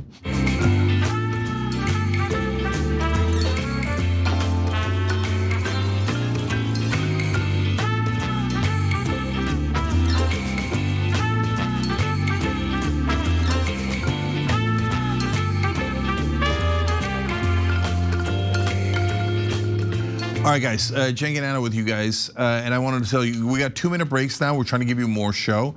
But if you're a YouTube member, you can actually see us reading the comments and talking about it during the breaks. If you connect your account to TYT membership, you don't have to pay anything more. It's just takes about 30 seconds, tyt.com/connect to make sure that you can get the member stream on our website, which again is us interacting with our members and with Super Chat, okay? And tomorrow, Nina Turner and Marjorie Taylor Greene on the Power Panel, so you don't wanna miss that. That is gonna be super interesting. So as much show as we can give you guys. And everybody, or what's also free is just ring the bell. That really helps the show stay abreast of what we're doing and when we're gonna be live. All right, Anna. Let's get to our next story. Zohran Mamdani's wife, Rama Douaji, liked a post calling October 7th a mass rape hoax. That was only one of more than 70 anti-Israel posts I found liked by Mamdani's wife. One post from October 9th, 2023, just 2 days after October 7th, characterized the terrorist attack as a defensive action against a, quote, system of oppression. There is still no evidence of mass rapes on October 7th. But with that in mind, Olivia Reingold, an Israeli propagandist, or a propagandist for the Israeli government, to be specific, who works for the Free Press, where she belongs, just keeps posting her L's. So after publishing a piece denying famine in genocide and genocide in Gaza, she shifted her attention to obsessively stalking the New York City mayor's wife and her activity on social media. Like, is this what journalism is supposed to be now? You're stalking someone online to see what kind of posts they like. And what's amazing to me, Cenk, is that the posts that she's whining about aren't even that bad. And I'll give you an example when we come back from your 2 cents. Yeah, so there's 2 parts to this. One is, can you believe anyone would be anti-Israel in the middle of a genocide and endless wars that Israel has started? Obviously, they must be anti-Semites and you should hate them and cancel them. And secondly, remember, hate all the Muslims. You're gonna see later in this segment a CNN panel where everyone agrees it's all the Muslims' fault. Make sure you hate the Muslims so Israel can get endless wars against who? Oh, their Muslim neighbors. Tell us more, Anna.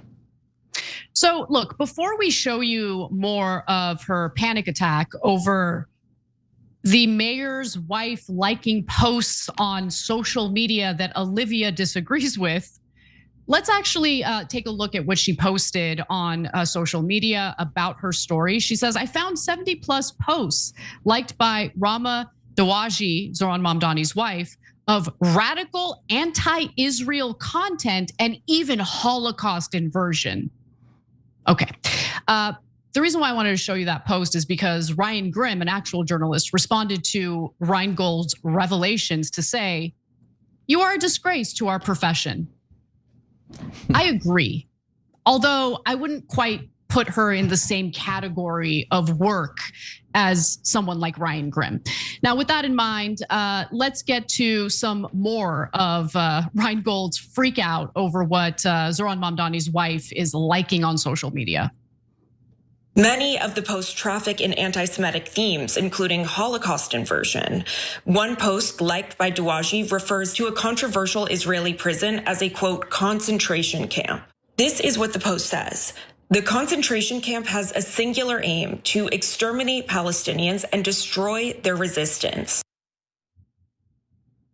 Yeah, honestly, the post that's making Reingold clutch her pearls as hard as she's clutching them, it didn't even go as far as I would have liked to describe the absolute depravity and inhumane acts that are carried out in the Sde Temen prison.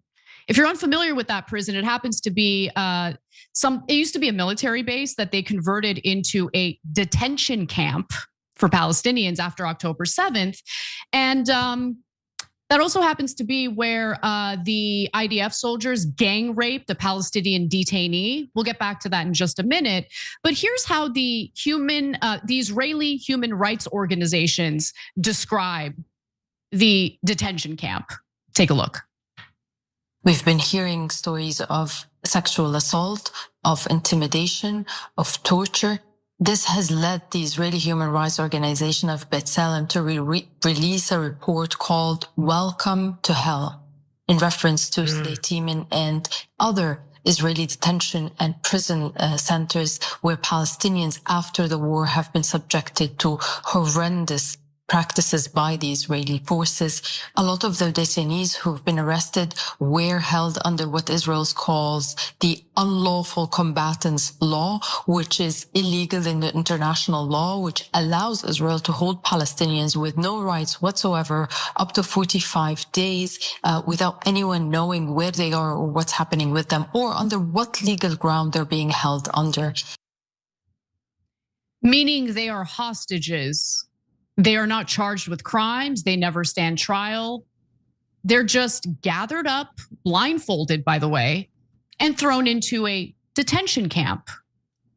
Sounds familiar, doesn't it, Reingold? But as I mentioned earlier, this happened to be the detention camp where the Palestinian detainee was gang raped by IDF soldiers. It was all caught on surveillance. And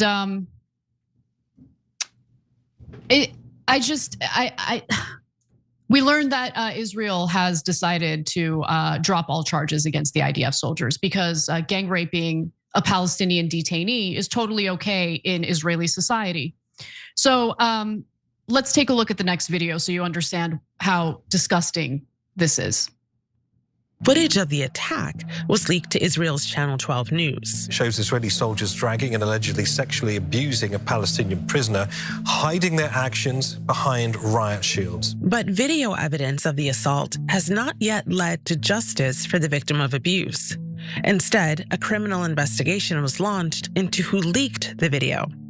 Late last month, Major General Yifat Tomer Yerushalmi, the person who investigated the original attack, resigned, admitting she released it. Major General Yifat Tomer Yerushalmi resigned, saying she took full responsibility for the leak. She's now being detained on suspicion of obstruction of justice and breach of trust. Some of the accused reservists appeared outside the Supreme Court in Jerusalem. Hiding their faces with the black balaclavas, they demanded the dismissal of their trial. Instead of a hug, we got accusations. Instead of thanks, we got silence. They gang raped a Palestinian detainee on camera. Reports indicate that they used a knife to anally rape him. So let's go back to the post that Zoran Mamdani's wife liked that Reingold is so upset about. This is what it said. Sde Temen is a Zionist black site, a concentration camp located 18 miles from the Gaza Strip. Palestinian men presumed to be part of the resistance are captured from Gaza by the Israeli occupation forces, blindfolded, handcuffed, humiliated, and beaten by prison guards. The post didn't go far enough, Olivia. It didn't go far enough. Yeah. You are a bad person. Okay? Terrible person, bottom of the barrel. You are not a journalist. You are a propagandist for genociders. Yeah. Go ahead, Cenk. So first, obviously Israel approves of gang raping Palestinians. That's why they dropped the charges. I mean, that's a stone cold fact now. It's empirical. So they're on tape. There's no question they did it. And Israel goes, oh, you raped Palestinians? Kind of a mass rape there, right? A gang rape's kind of a mass rape. That's great, great. We love it. You're free to go. Congratulations. Oh, the guy, the person, I should say, the woman who turned them in, a good Israeli. There are good Israelis, like Oskar Schindler, and was a good German. And they're trying to just have some modicum of morality and decency inside Israel. And I love them for it, and they're good people. And they're like, no, put her in prison. She's letting everyone else know that we like to rape Palestinians. Meanwhile, when October 7th happened, let's just say that they raped everyone. Do you have evidence of that? No, who cares? Shut up, anti-Semites. Okay, now look, there's allegations were there any sexual assaults on October 7th? I'm not getting into that debate, okay? So you could go look it up online, see what allegations exist, what was verified and what was not verified. But this idea that there was like mass rape, right? They just came in and raping everyone. That's the kind of stuff. And then there was also other lies about how they beheaded babies, right? What happened to the beheaded babies? What happened to the babies that they allegedly put in ovens? Remember that lie? Yeah, sounds like Holocaust inversion. Anyways, we're gonna figure out what the hell that means in a second. So all this gigantic amount of propaganda. Oh, remember how evil Muslims are.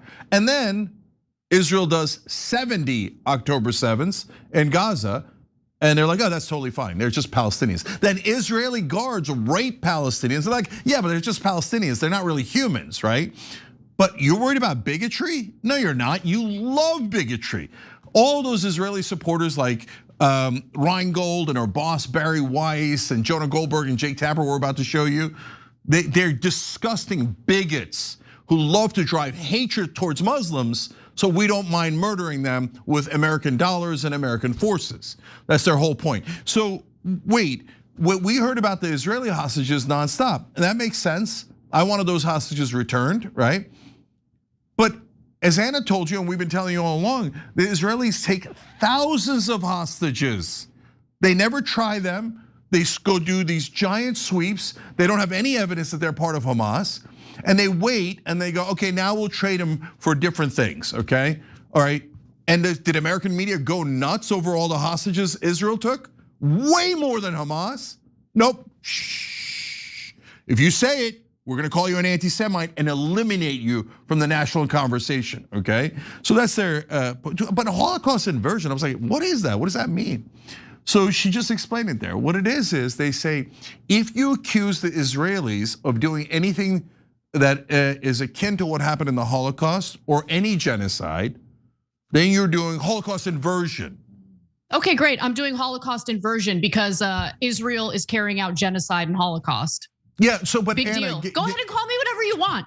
I'm not gonna live in a fantasy world with magical thinking where the Israelis are not capable of doing anything bad because they're God tier people who are just above everything. They get treated with double standards where everyone else would be demonized. Any other society would be demonized, justly demonized for behaving in the way the Israelis are behaving. But for some reason, you're not allowed to criticize the Israelis for behaving like barbaric animals. And yes, I'm talking about the government and the military, but quite frankly, the majority of Israeli society wanted to back up the IDF soldiers who were seen on that footage gang raping someone.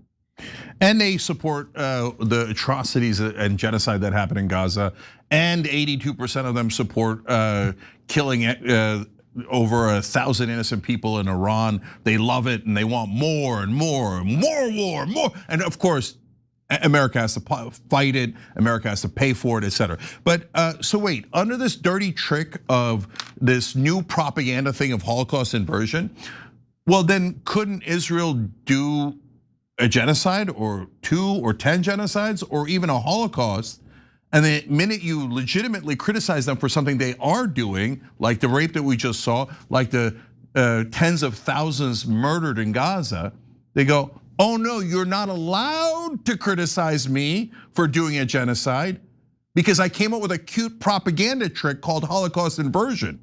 So that means we get to do any genocide we want. If we want, we could do a Holocaust. We could do anything we want, because if you legitimately tell people what we're doing and it's factual, we'll just say Holocaust inversion. And so that way we get out of jail free card and do as many genocides as we like. And of course, make America pay for it. And last thing, Anna, she talked about it. Can you believe that Mamdani's wife talked about fighting systems of oppression in Israel? Yeah, I can definitely believe it. Yeah, what do you think keeping 5.5 million Palestinians as your prisoners for 58 brutal years is? Okay, I don't know what to call it. Like I called it Israeli prisons where they kidnap and take hostage innocent Palestinians and abuse them, humiliate them and rape them. I call them gulags because they are most definitely gulags. I don't know what to call the occupied territories. It's too clean a term. Are they open air camps? Are they concentration camps? What? Because if you object to Israel, you get slaughtered in those camps, right? And now Israel has reclosed the borders of Gaza and they're back to starving the Palestinians. Not according to Reingold. According to Reingold, even though Gaza has been razed, it's been leveled, there's no famine going on in Gaza. You know, the fine people of Gaza can just leave their tents and walk over to their local shuk, as Dershowitz likes to call it, and buy themselves a little Sammy, right, Reingold? God, these people disgust me. She's disgusting, okay, absolutely disgusting. But you know what's also disgusting? When Jake Tapper decides to signal boost this gross propaganda. Take a look. The 1-year anniversary of detention, Rama and I were honored to welcome Mahmoud, meaning Mahmoud Khalil, Noor and their son Dean to Gracie Mansion to break our fast together. It is Ramadan. Mahmoud is a New Yorker and he belongs in New York City, unquote. Now you might remember Mahmoud Khalil as the anti-Israel protester from Columbia University, to say the least. He was exercising his First Amendment rights. I get the talking point. Part of my problem is that we live in a culture now that the second you're discriminated against or face state action because of your First Amendment right exercises, that makes you a martyr, makes you kind of a hero. This guy's not a hero, he's a putz. This comes on the heel of this other controversy of Zohran Mamdani's wife being revealed to have liked a whole bunch of social media posts saying that the mass rapes were all a hoax and that Hamas was justified and all that kind of stuff. And Mamdani's defense is, well, she's a private person, it's not anyone's business. Once you are elected and once you are in a role like this, people are going to be curious about your spouse, period, full stop. They're going to look through your social media. They're going to, and politically, yes, your spouse can be used against you. Let's roll what Mayor Mamdani said when asked about the story in Jewish Insider and the Free Press and the New York Times about her liking the social media post you described. Here's Mayor Mamdani.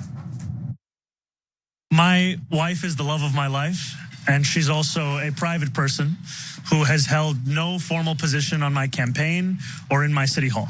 I, however, was elected to represent all 8.5 million people in this city, and I believe that it's my responsibility, because of that role, to answer any questions about my thoughts and my policies and my decisions. Two quick things that I have to say before I go to you, Cenk. Number one, Jonah Goldberg, who was the gentleman commenting in the video that you were just watching, I found it fascinating that when he was discussing First Amendment rights, he decided to put that in scare quotes. Okay. The other person on that panel is Karen Finney. She's the former communications director for the DNC. This is what I have to say about the calls for Zohran Mamdani to essentially condemn his wife for liking posts that are based. Yeah, I said it, they're based. Trying to get someone to condemn their spouse in public because you're sensitive about criticism toward Israel is some of the most depraved, but also childlike behavior that I have witnessed myself personally. Okay, so when these gross Zionist organizations decided to target my husband because they realized, oh, we can't get Anna fired from TYT. Why don't we start going after her family members? By the way, he's not a public figure at all. Okay, and also not a political figure at all. You know what he was pressured to do repeatedly? To put out a statement condemning his wife. These people are so sick that they try to get in between people's marriages. That's how gross they are. Let me tell you something, okay? I would never in a million years condemn loved ones, family members, and friends to appease a mob. But what's also really important to remember is that I certainly would never do it, even if my life depended on it, to appease a Zionist. Back to you, Cenk. So most of the posts are very simple posts criticizing Israel. It's anti-Israel. Yeah, it is. It's anti-Israel. Say it. It's okay. Yeah. No. It's of course it's okay. But why was it anti-Israel? Just because she hates Israel for no reason, or as these liars and bigots would say, she hates Jews? No, she was legitimately criticizing specific actions in the middle of a horrific genocide, and they're like, how dare she? She should know no Muslim is allowed to criticize Israel's beloved genocide. Israel gets to do a genocide. But if you dare complain about it, we found 1 out of 70. We don't like the word she used for the gulag. We'd like her to use a different word. So when the Israeli soldiers are raping the Palestinians, she should use the correct terminology over it. That's your big complaint? And on Mahmoud Halil, they're like, can you believe they're having Ramadan dinner with this Mahmoud Halil? Wait a minute, they didn't say a single thing that Halil had said wrong. Like Jake Tapper was like, at the least. And then Jonah Goldberg, his whole job in media is to smear anyone who's against Israel's wars and call them anti-Semites. And guys like that are brought onto panels like this. So in the past, they could unilaterally cancel people. Now they can't, and it's driving them crazy, right? But they would come, and the whole point of this panel is to say, Mahmoud Halil is a dirty Muslim. Mamdani is a dirty Muslim. His wife is an even dirtier Muslim. Condemn them all. But did you give any evidence of what Mahmoud Halil said? No, they did 6 degrees of Kevin Bacon. Halil talked to someone else, and then so he talked to someone else, and he said something I didn't like about Israel. That's what you got? And that's how you smeared all these Muslims? One of them who's the mayor of New York and the other one who's the wife of the mayor? They never gave any evidence outside of what we just told you, right? And they all assumed it. That's why I don't know who I should to be more mad at. I get Jonah Goldberg, right? His purpose is destroy all of Israel's enemies in American media. And by the way, if you don't know, he's one of the principal guys who pushed us into the Iraq war, right? America has to do it. Shut up and go to war. Look, Israel's prime minister at the time said Iraq was their #1 enemy. What a coincidence. But if you complain, anti-Semite, that's it, cut his mic, eliminate him from media so there could be no Israel's critics. So I know Jonah Goldberg, I get it, right? And he's done this trick 1,000 times, right? But then there's Jake Tapper who invites him on to do that trick and have plausible deniability. Well, I didn't say anything. I mean, I said Halil is dirty Muslim, right? I didn't say those words, but I said, he objects to Israel. Terrible, terrible Halil. Why are you even doing this segment? Right? And you bring on this propagandist because you love Israel's wars and you demand that America fights them, and you hate all Muslims and you want all Americans to hate the Muslims. So, look at that. They happen to be Israel's neighbors, and Israel happens to want their land. So we're gonna tell you about how the dirty Muslims are the ones you should hate, and then wrap it up in, this is so deeply ironic, guys, in the guise of fighting against bigotry. We're worried about anti-Semitism being bigots against this poor little genocidal Israel. They were in the middle of slaughtering 20,000 children in Gaza, and these terrible bigots complained about it. Wait, isn't murdering the 20,000 children way more bigoted? Isn't cheerleading for that genocide way more bigoted against Muslims? They're like, yeah, but Muslim lives don't count. We're not gonna put a Muslim on that panel. We're not gonna put a single Palestinian supporter on that panel. Which brings me finally to Karen Finney. Karen Finney's job there is to be a patsy. She never once defended Mahmoud Halil or Mamdani or his wife, never once criticized Israel. Watch the whole segment. It was a painful 8.5 minutes. And Finney's like, yeah, they're all terrible, terrible, terrible. And I tell people, you know what? You shouldn't say terrible things like that because people could use it against you. I'm a Democrat. I'm trying to help Mamdani. Remember, you should shut your wife up and not let her say those terrible things against beloved Israel. Thanks so much for helping us, Karen. Yeah, embarrassing, absolutely embarrassing. We got to take a break. When we come back, it's a devastating story and I hate to end on it, but we got to give you an update on Lebanon.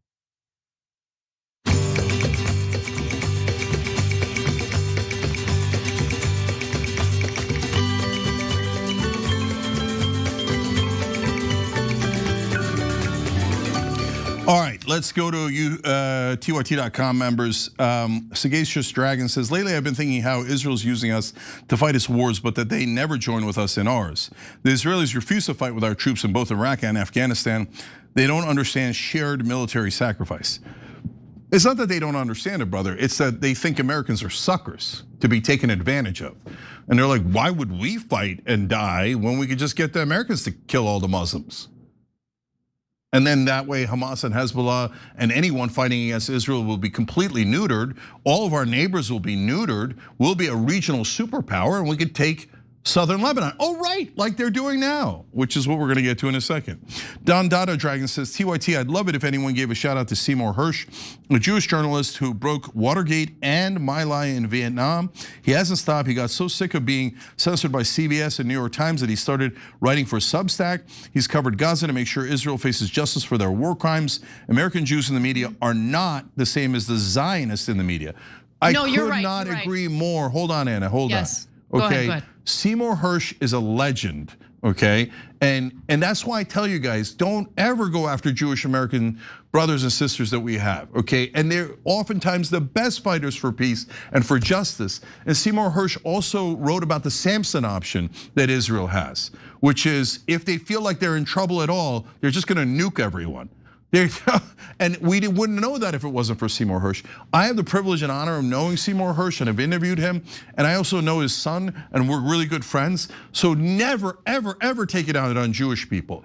So understand who your real enemy is. And that's the Israelis and the Israeli government.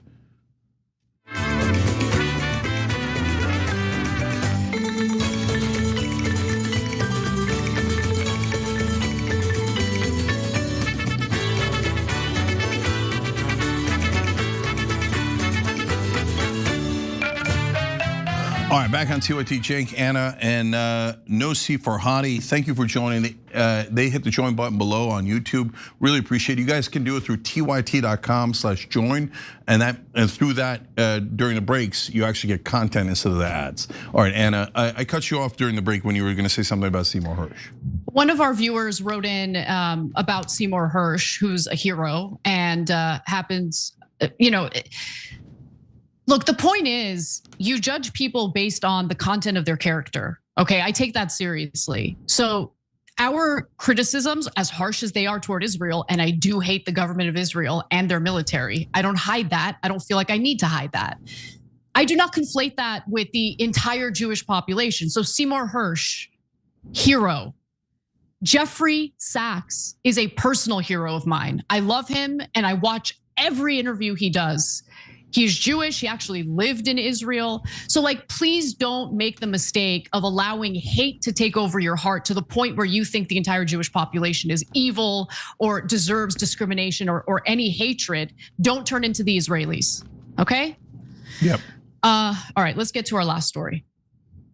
This beachfront area in Beirut is usually bustling, but on Thursday it was sealed off by security forces after a deadly overnight Israeli strike. The victims included people who had pitched tents along the promenade or were sleeping in their cars after being displaced by Israeli strikes near their homes. They thought central Beirut would be safer, but the war caught up with them. That's because no one in the region is safe as long as a belligerent Israel is empowered by the United States. Right now, the Israeli government, and I know this based on statements they're making publicly, is planning to turn Lebanon into Gaza. They're using the same tactics. They're leveling parts of Lebanon. And Cenk, they're just being overt about what their strategy is here. Before we get to that, your 2 cents.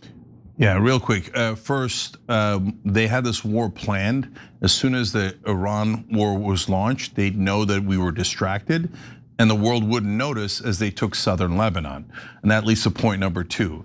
They've now forced the evacuation of 1 million people So here comes ethnic cleansing round 2. They will then take that land, and American media and politicians will pretend it was self-defense when they started the war and they had a plan to acquire that land and slaughter and ethnically cleanse the Lebanese. They were planning it from day one as soon as they got America to launch the war against Iran. All right, when the Israelis tell you what they plan to do, you should believe them because they do end up carrying it out. So C14, which is an Israeli media platform, hosted IDF Major General Uzi Dayan, who stated clearly what Israel intends to do in Lebanon. Now, he says it in Hebrew, but luckily the outlet posted what he said on X, so I'm gonna read it to you verbatim. He said, quote, "We need to act fast and with full force. Conquer the territory there. Expel everyone who is there. Destroy everything there and turn it into a death zone, which means no one moves around there." Okay. So as we're conducting Israel's war against Iran, a nation of 92 million people, and if Israel gets its way, it'll be destabilized, causing another refugee crisis. Where exactly are they supposed to go? As Israel intends to ethnically cleanse Lebanon, where are the Lebanese people supposed to go? And when I say this, when I pose this question, I pose it to the Americans, I pose it to the Europeans who spend much of their time losing their minds over the Islamification of their countries, over mass refugee crises and how they absorb massive numbers of refugees into their countries. Why are you empowering Israel to do this? Because that is what you're doing. The United States and Europe empower Israel to do this. Does Israel absorb any of these refugees? No, of course not. I mean, in the United States, I mean, we both bankroll this garbage. We lose soldiers as we support this garbage. And yeah, we help Israel spark a refugee crisis that impacts countries around the globe. I mean, not to mention the homeland of the individuals who have been victimized by Israel's depravity and genocide. Yeah, so he just, Israeli Major General just said that they're gonna turn Lebanon into a death zone. Now, I guarantee you, in the future, when we quote him, they'll say it's anti-Semitic to quote him accurately. Good, say whatever you want. We're gonna quote all day, every day. We're gonna tell the truth, okay? Go ahead and put it in your pipe and smoke it. So let's talk about the death toll, because right now, according to Dropsite News, at least 63 people were killed and an additional 142 people injured in a single day of Israeli strikes in Lebanon. Okay, total number killed since March 2nd. It's only been a few days. 634 killed, 1,586 injured. And more than 800,000 people have been displaced. The number is likely higher than that because those are just the people who have registered with the Lebanese government about how they've been displaced, how they've been forced to evacuate by the Israelis. Not everyone registers with the Lebanese government when that happens. So the number is very likely much higher. Go ahead, Jane. Yeah, I've read that it's up to 1 million when you account for the things that you just mentioned. Okay, so have you seen this all over cable news? Oh my God, Israel is invading southern Lebanon. Oh my God, they just cleared out 800,000 to 1 million people, ethnic cleansing again. Oh my God, they murdered 634 people. Nope, I haven't seen almost anything on it, right? Because it's no big deal. They're just, oh, by the way, they're not just Muslims, by the way. They're also clearing out Christian towns. There's tons of Christians in Lebanon. And they're also getting- They killed a Catholic priest. They just killed a Catholic priest. Yeah, they did. Yeah, but you're anti-Semitic if you object. The priest must be murdered, and anyone who objects is an anti-Semite. Okay, so well, is everybody going nuts over that? Now, imagine if 634 Israelis had been killed. Do you think cable news would cover it? Do you think that's all they'd cover? Do you think there'd be congressional hearings over it? Do you think we might launch a second war over it? Of course, right? Because those are precious lives, but Christian and Muslim lives in Lebanon are worthless to American media, American politicians, and obviously to the Israelis. So Guys, we just started with this slaughterhouse. This is just the beginning. And Smotrich said they're gonna turn it into Khan Yunis. So Khan Yunis is leveled. Every building is destroyed, all hospitals, schools, everything is destroyed. And so they say, we're now going to destroy Lebanon and take it over. And we're gonna turn it into a death zone. And cable news and American media barely find that interesting. They're like, well, is it worth even covering? I mean, I know, Cenk, but what about Zoran Mamdani's wife? What kind of social media post is she liking? Yeah, they had a segment, they had an 8-minute segment on that. I don't know that they've had a segment on Israel's invasion of Lebanon. And isn't it interesting that it was all ready to go? Like as soon as the Iran war starts, oh good, everybody will be focused on that. So meanwhile, when we launch an invasion we've been planning for a long, long time into Lebanon to take more land and never return it, American media will conveniently not notice. And of course, every Muslim and Christian killed is irrelevant to American media. They think we're just cannon fodder for the Israelis. And they will lie to you and pretend it's self-defense. And one last thing, guys. Who started this? Well, Israel and Hezbollah had a ceasefire. So you guys heard us talking about it. You heard all the news talking about it. Guess who violated it? Israel violated it over 1,000 times. They fired 1,000 rockets into southern Lebanon. Hezbollah did not fire one back until the Iran war started. And after the Iran war started, then Hezbollah finally fired back. And Israel then goes, self-defense, which is a gigantic lie.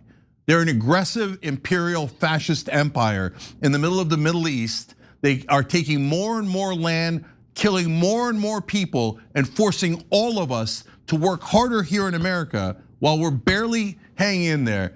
And so that our taxes can go to that slaughterhouse and to those death zones. And if any of you object, you'll be called an anti-Semite and you might be fired from your job. That's the sick occupation that America is living under. All right, when we come back, I've got the revolution for you guys. We have a candidate for you. And then later for the members, I'm gonna go back to reading your comments and interacting with you guys in the members only episode that we're going to do. And so your super chats and the member comments on YouTube and on tyt.com. So all of you stay right here. We've got a lot more programming coming up.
back on the revolution. We're going to do an interview for you guys now. Paige Boschman is running for Congress in New Hampshire too. She did something that I think a lot of you guys will enjoy. But first, Paige, welcome.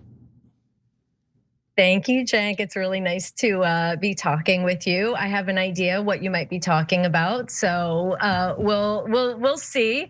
I did want to say hi. Apparently, we have a common friend, my good friend from the State House, Jody, who used to work with you guys. Yeah, so she said to say hi. Okay, I say hi back. So Jody was a pivotal person at Wolfpack to get money out of politics. Yes. And so New Hampshire's been a battleground for that for as long as Wolfpack's been around. Yeah. And then Jody actually wound up becoming a state rep like Paige's. So Paige, actually, let's talk about that situation. Governor Ayotte was giving a speech a couple of months ago, and you kind of did you flip her off? I did, yes. I made a rude gesture, yes. So here's what's happening here. I don't know if you guys know that recently there was a potential for an ICE detention center to come here to New Hampshire, and Governor Ayotte was acting like she didn't know anything about it. So we were asking her, she said she hadn't heard about it. We later found out that she had known about it the whole time. So not only was she just playing dumb, she was probably lying about it. And we all know how horrible ICE is, what these detention centers are doing. Everybody in the state was really, really getting anxious and tense, and we had no leadership whatsoever. Not to mention that in the state, we have a red trifecta, and right now we are watching our entire state be dismantled, and that is being caused by another group we can talk about.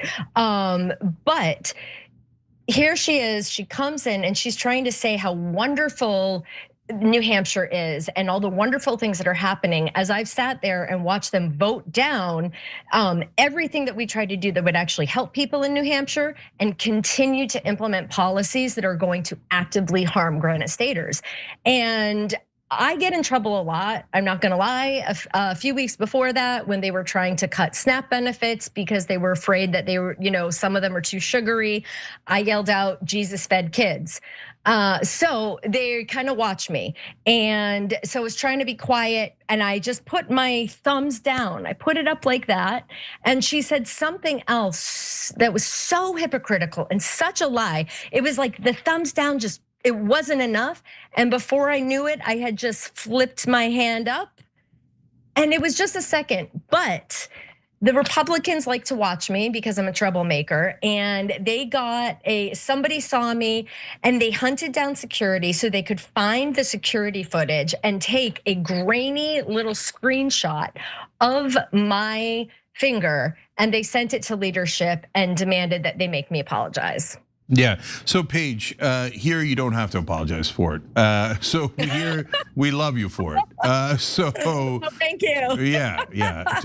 Like I used to joke around about Manchin and Ayotte because they would often be a tandem, although theoretically Republican and Democrat when they were in the Senate together, and they always voted for war. They always voted for the rich and the powerful.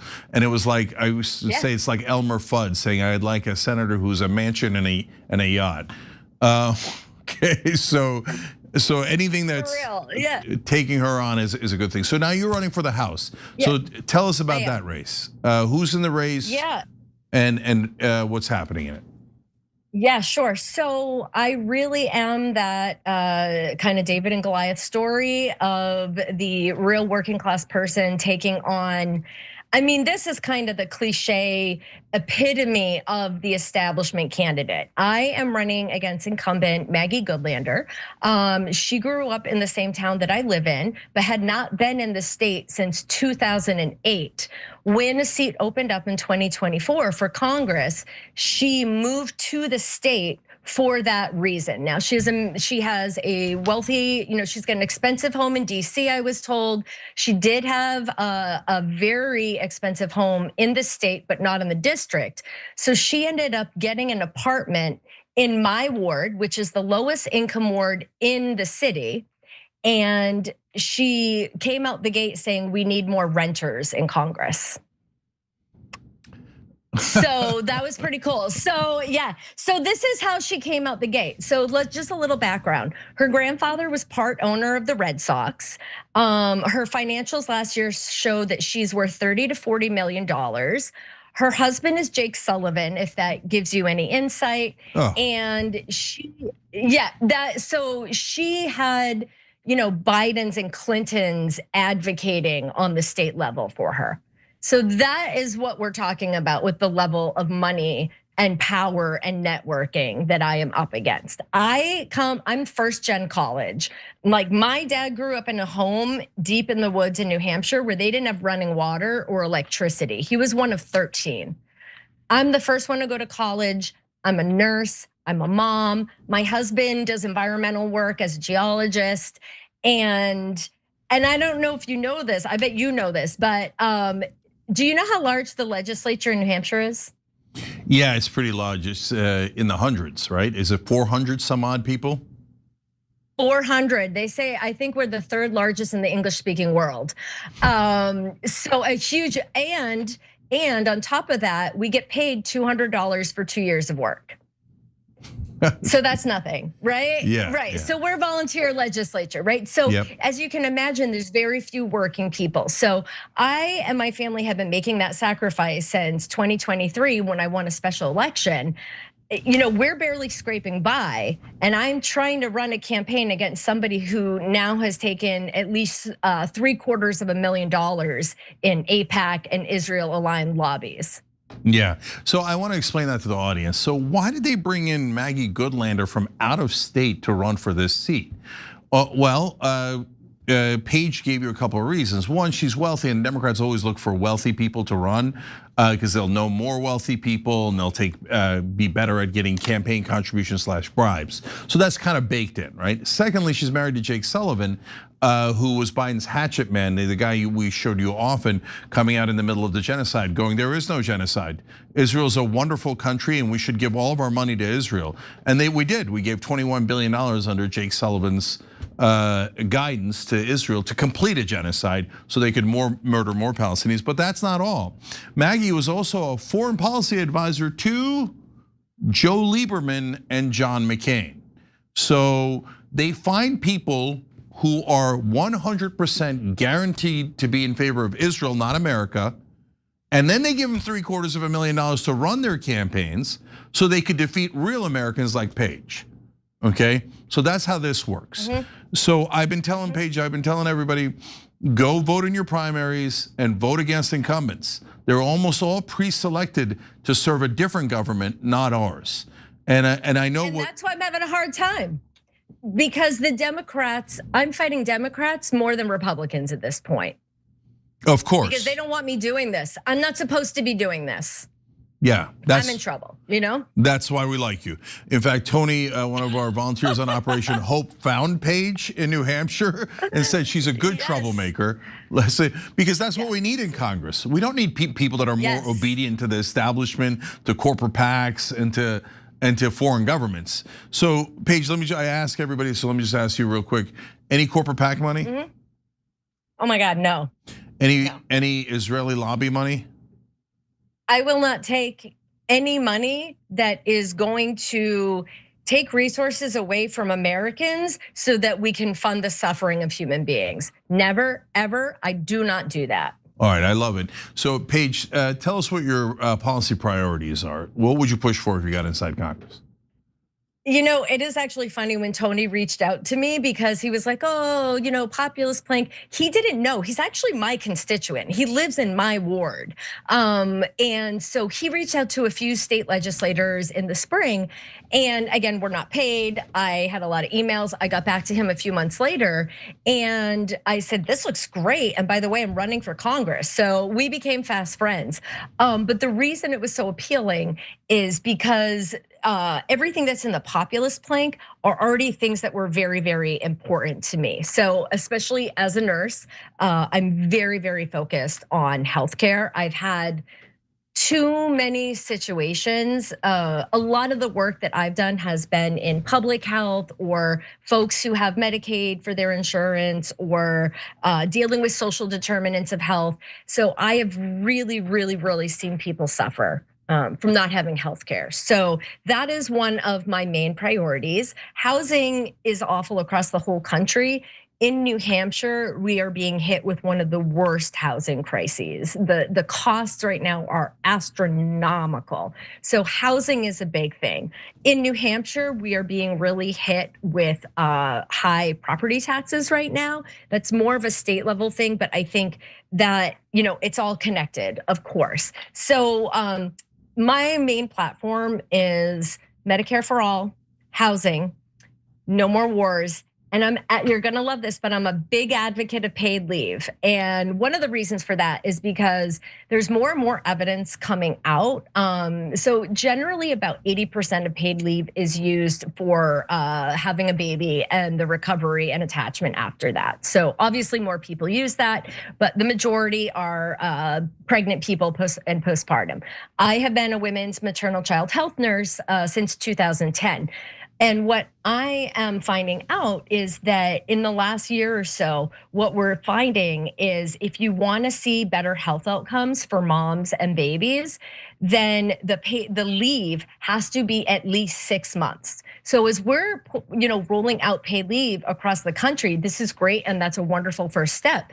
But from a medical perspective, when we have 6 months of paid leave, we see improvements in mom's physical health, mom's mental health, baby's health, breastfeeding, bonding, and attachment. So we've got a lot more reasons coming up. You can tell I get really worked up. I actually, I submitted a bill this year in the New Hampshire State House against everybody's recommendations. And I put a bill in for 6 months of paid family medical leave. And of course, people, why are we doing that? Blah, blah, blah, blah, blah. But this is what people are asking for. I am a part of a lot of mom groups across the state. You go and talk to them. The two things we want are childcare and paid leave, childcare and paid leave, childcare and paid leave. And you get into a little bit of even patriarchy with some of this because even with social justice and with progressives, the things that impact women most, like childcare and paid leave, always seem to be issues that are lagging behind. Don't get me wrong, there's a lot of them, but these are ones that we have to beg even our own party to realize, hey, this is a big deal now. Like life is hard for people our age in a way that it wasn't when you were young.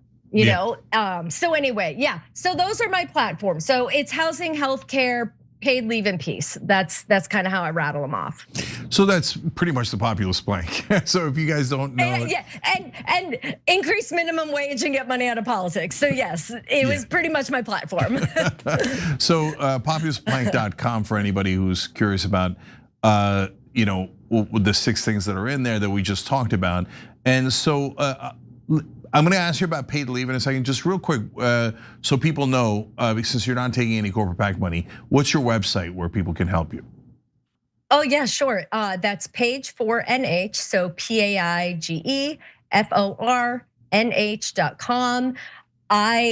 I got to make up for the APAC money that is going in Goodlander's pocket. So anything people can donate is really helpful. And in fact, Jen, something that I think, I don't think a lot of people talk about this, but not only is it hard to fund a campaign, but most people who run for office don't have jobs. They're millionaires, right? You can't have a full-time job and do this, but that's what I'm trying to do.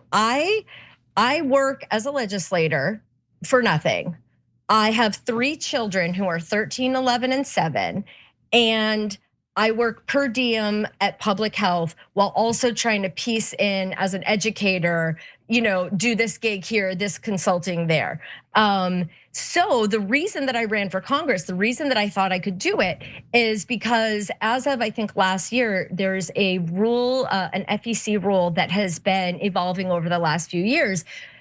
I think the goal is to try to help working people to be able to run, to make it more accessible. And the new rule does allow a non-incumbent congressional candidate to draw a salary from their campaign funds, which is incredible. And I thought would really, really enable the campaign. But the thing is, you can't draw a salary from funds if you can't raise funds, because all the other working people you're trying to help also don't have a lot of money. Yeah. So that's kind of where I'm running into here. It's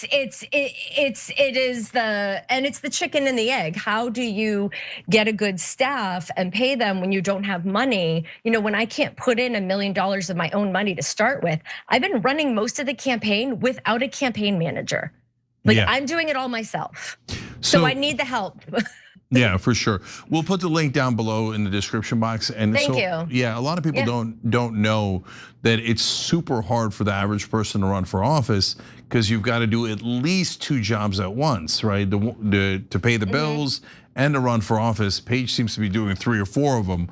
And so whereas the millionaires come in, and that's why the Democrats love the Democratic Party, not the voters, love to find the millionaires and billionaires to run, because they don't have to worry about money. Okay, back to paid leave. 84% of the country wants it, including 3/4 of Republicans, because they want moms to be able to have some time off after they have a baby, right? We all agree. The only people who don't agree are the corrupt in Washington. So if you go into if you win and you go into Congress, Hakeem Jeffries will almost certainly tell you, not now, Paige. Okay, this is above your pay grade, and we're not going to do paid leave now. We have a secret plan to do it at a later time. How would you respond? Oh yeah. Listen, I can tell you how I did respond, because that's exactly what happened to me with the state party when I spoke to them and when I spoke to the advocates. And the story that I'm told over and over again is that, Paige, you can't do XYZ. We're in the minority this year. We're down 40 votes. We can't do anything for fear that it will upset the Republicans, and we're not going to pass anything anyway. So what's the point? Instead, we'll just make good plans and talk about them, because if we do something like this, it's going to upset the Republicans. And then when our state reps lose in purple districts, that's going to be your fault. Okay. So hold on, before you tell us what you said back, can I just look, guys, if you're not in politics, you're gonna be so surprised at how incredibly stupid Democratic leaders are across the country.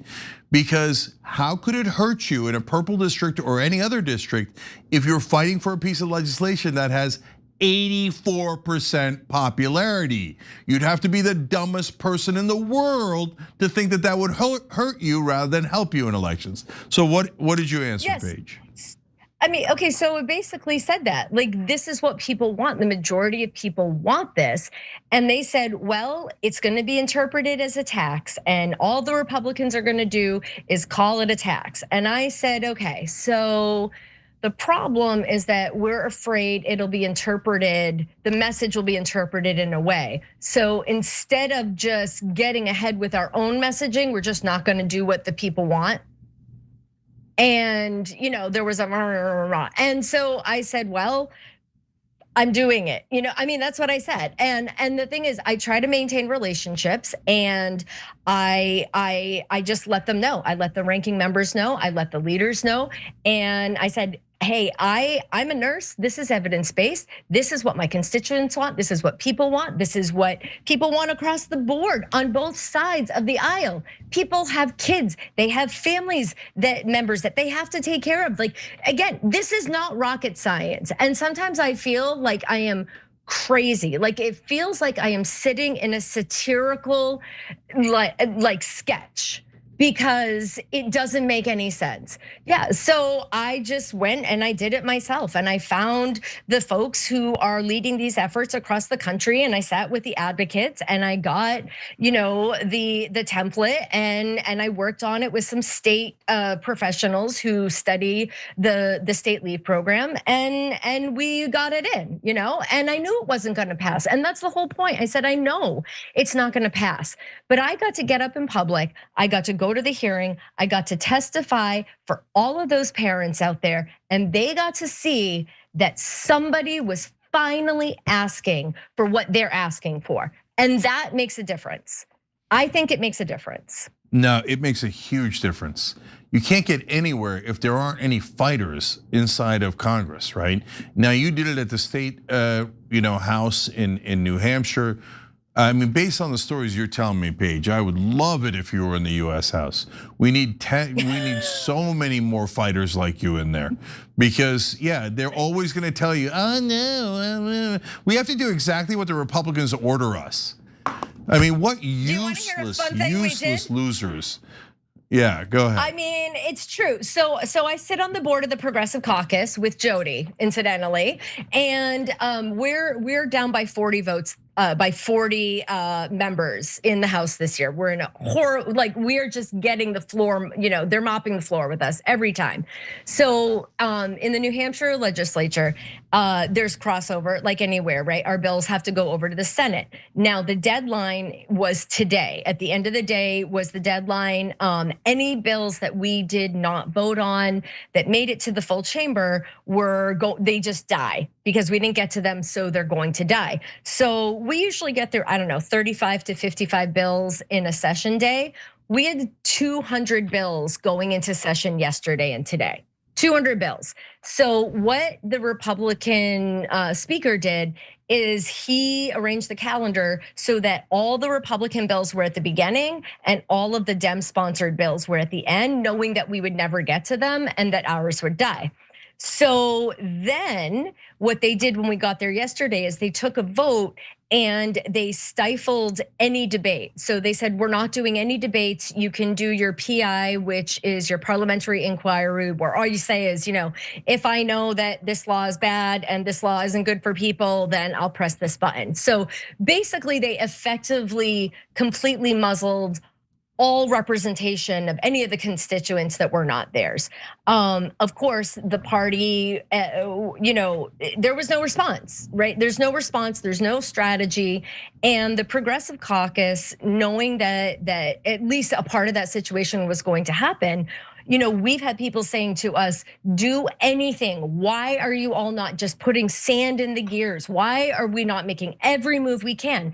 And so we had started talking last week about how if we were ever going to have an impact, it would be if we did it this week where we had the 200 bills and all of that. So we went in yesterday and we pulled every procedural move we could think of. We tried to file 88 different amendments. We started pulling bills off the table. We started motioning for indefinite postponement, for tabling every motion we could on every single bill. If we miss our buttons and we don't vote, they ask for us and we have to put our thumbs up or down. We started having 20 of us miss it on purpose. We got to the point where it would have taken us 227 hours to get through all the bills if we kept up at that rate.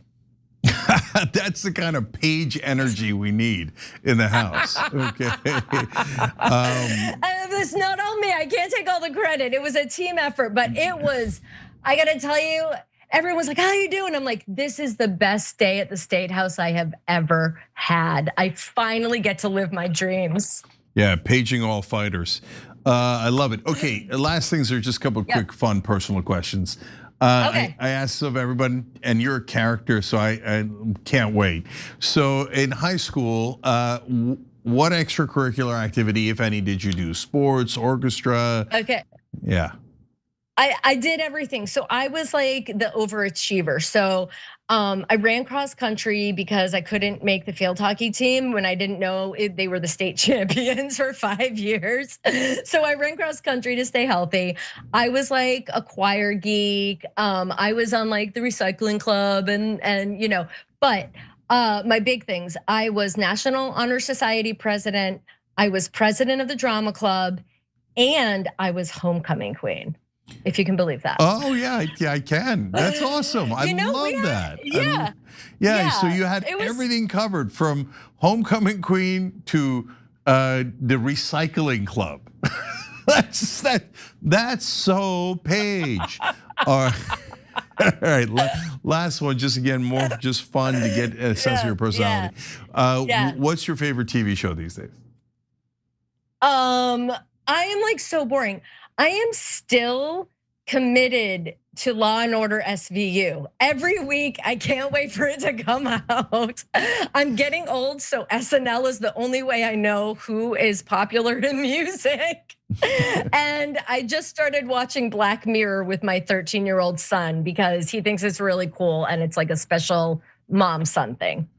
All right, I love it. PaigeForNH.com. We'll have the link down below.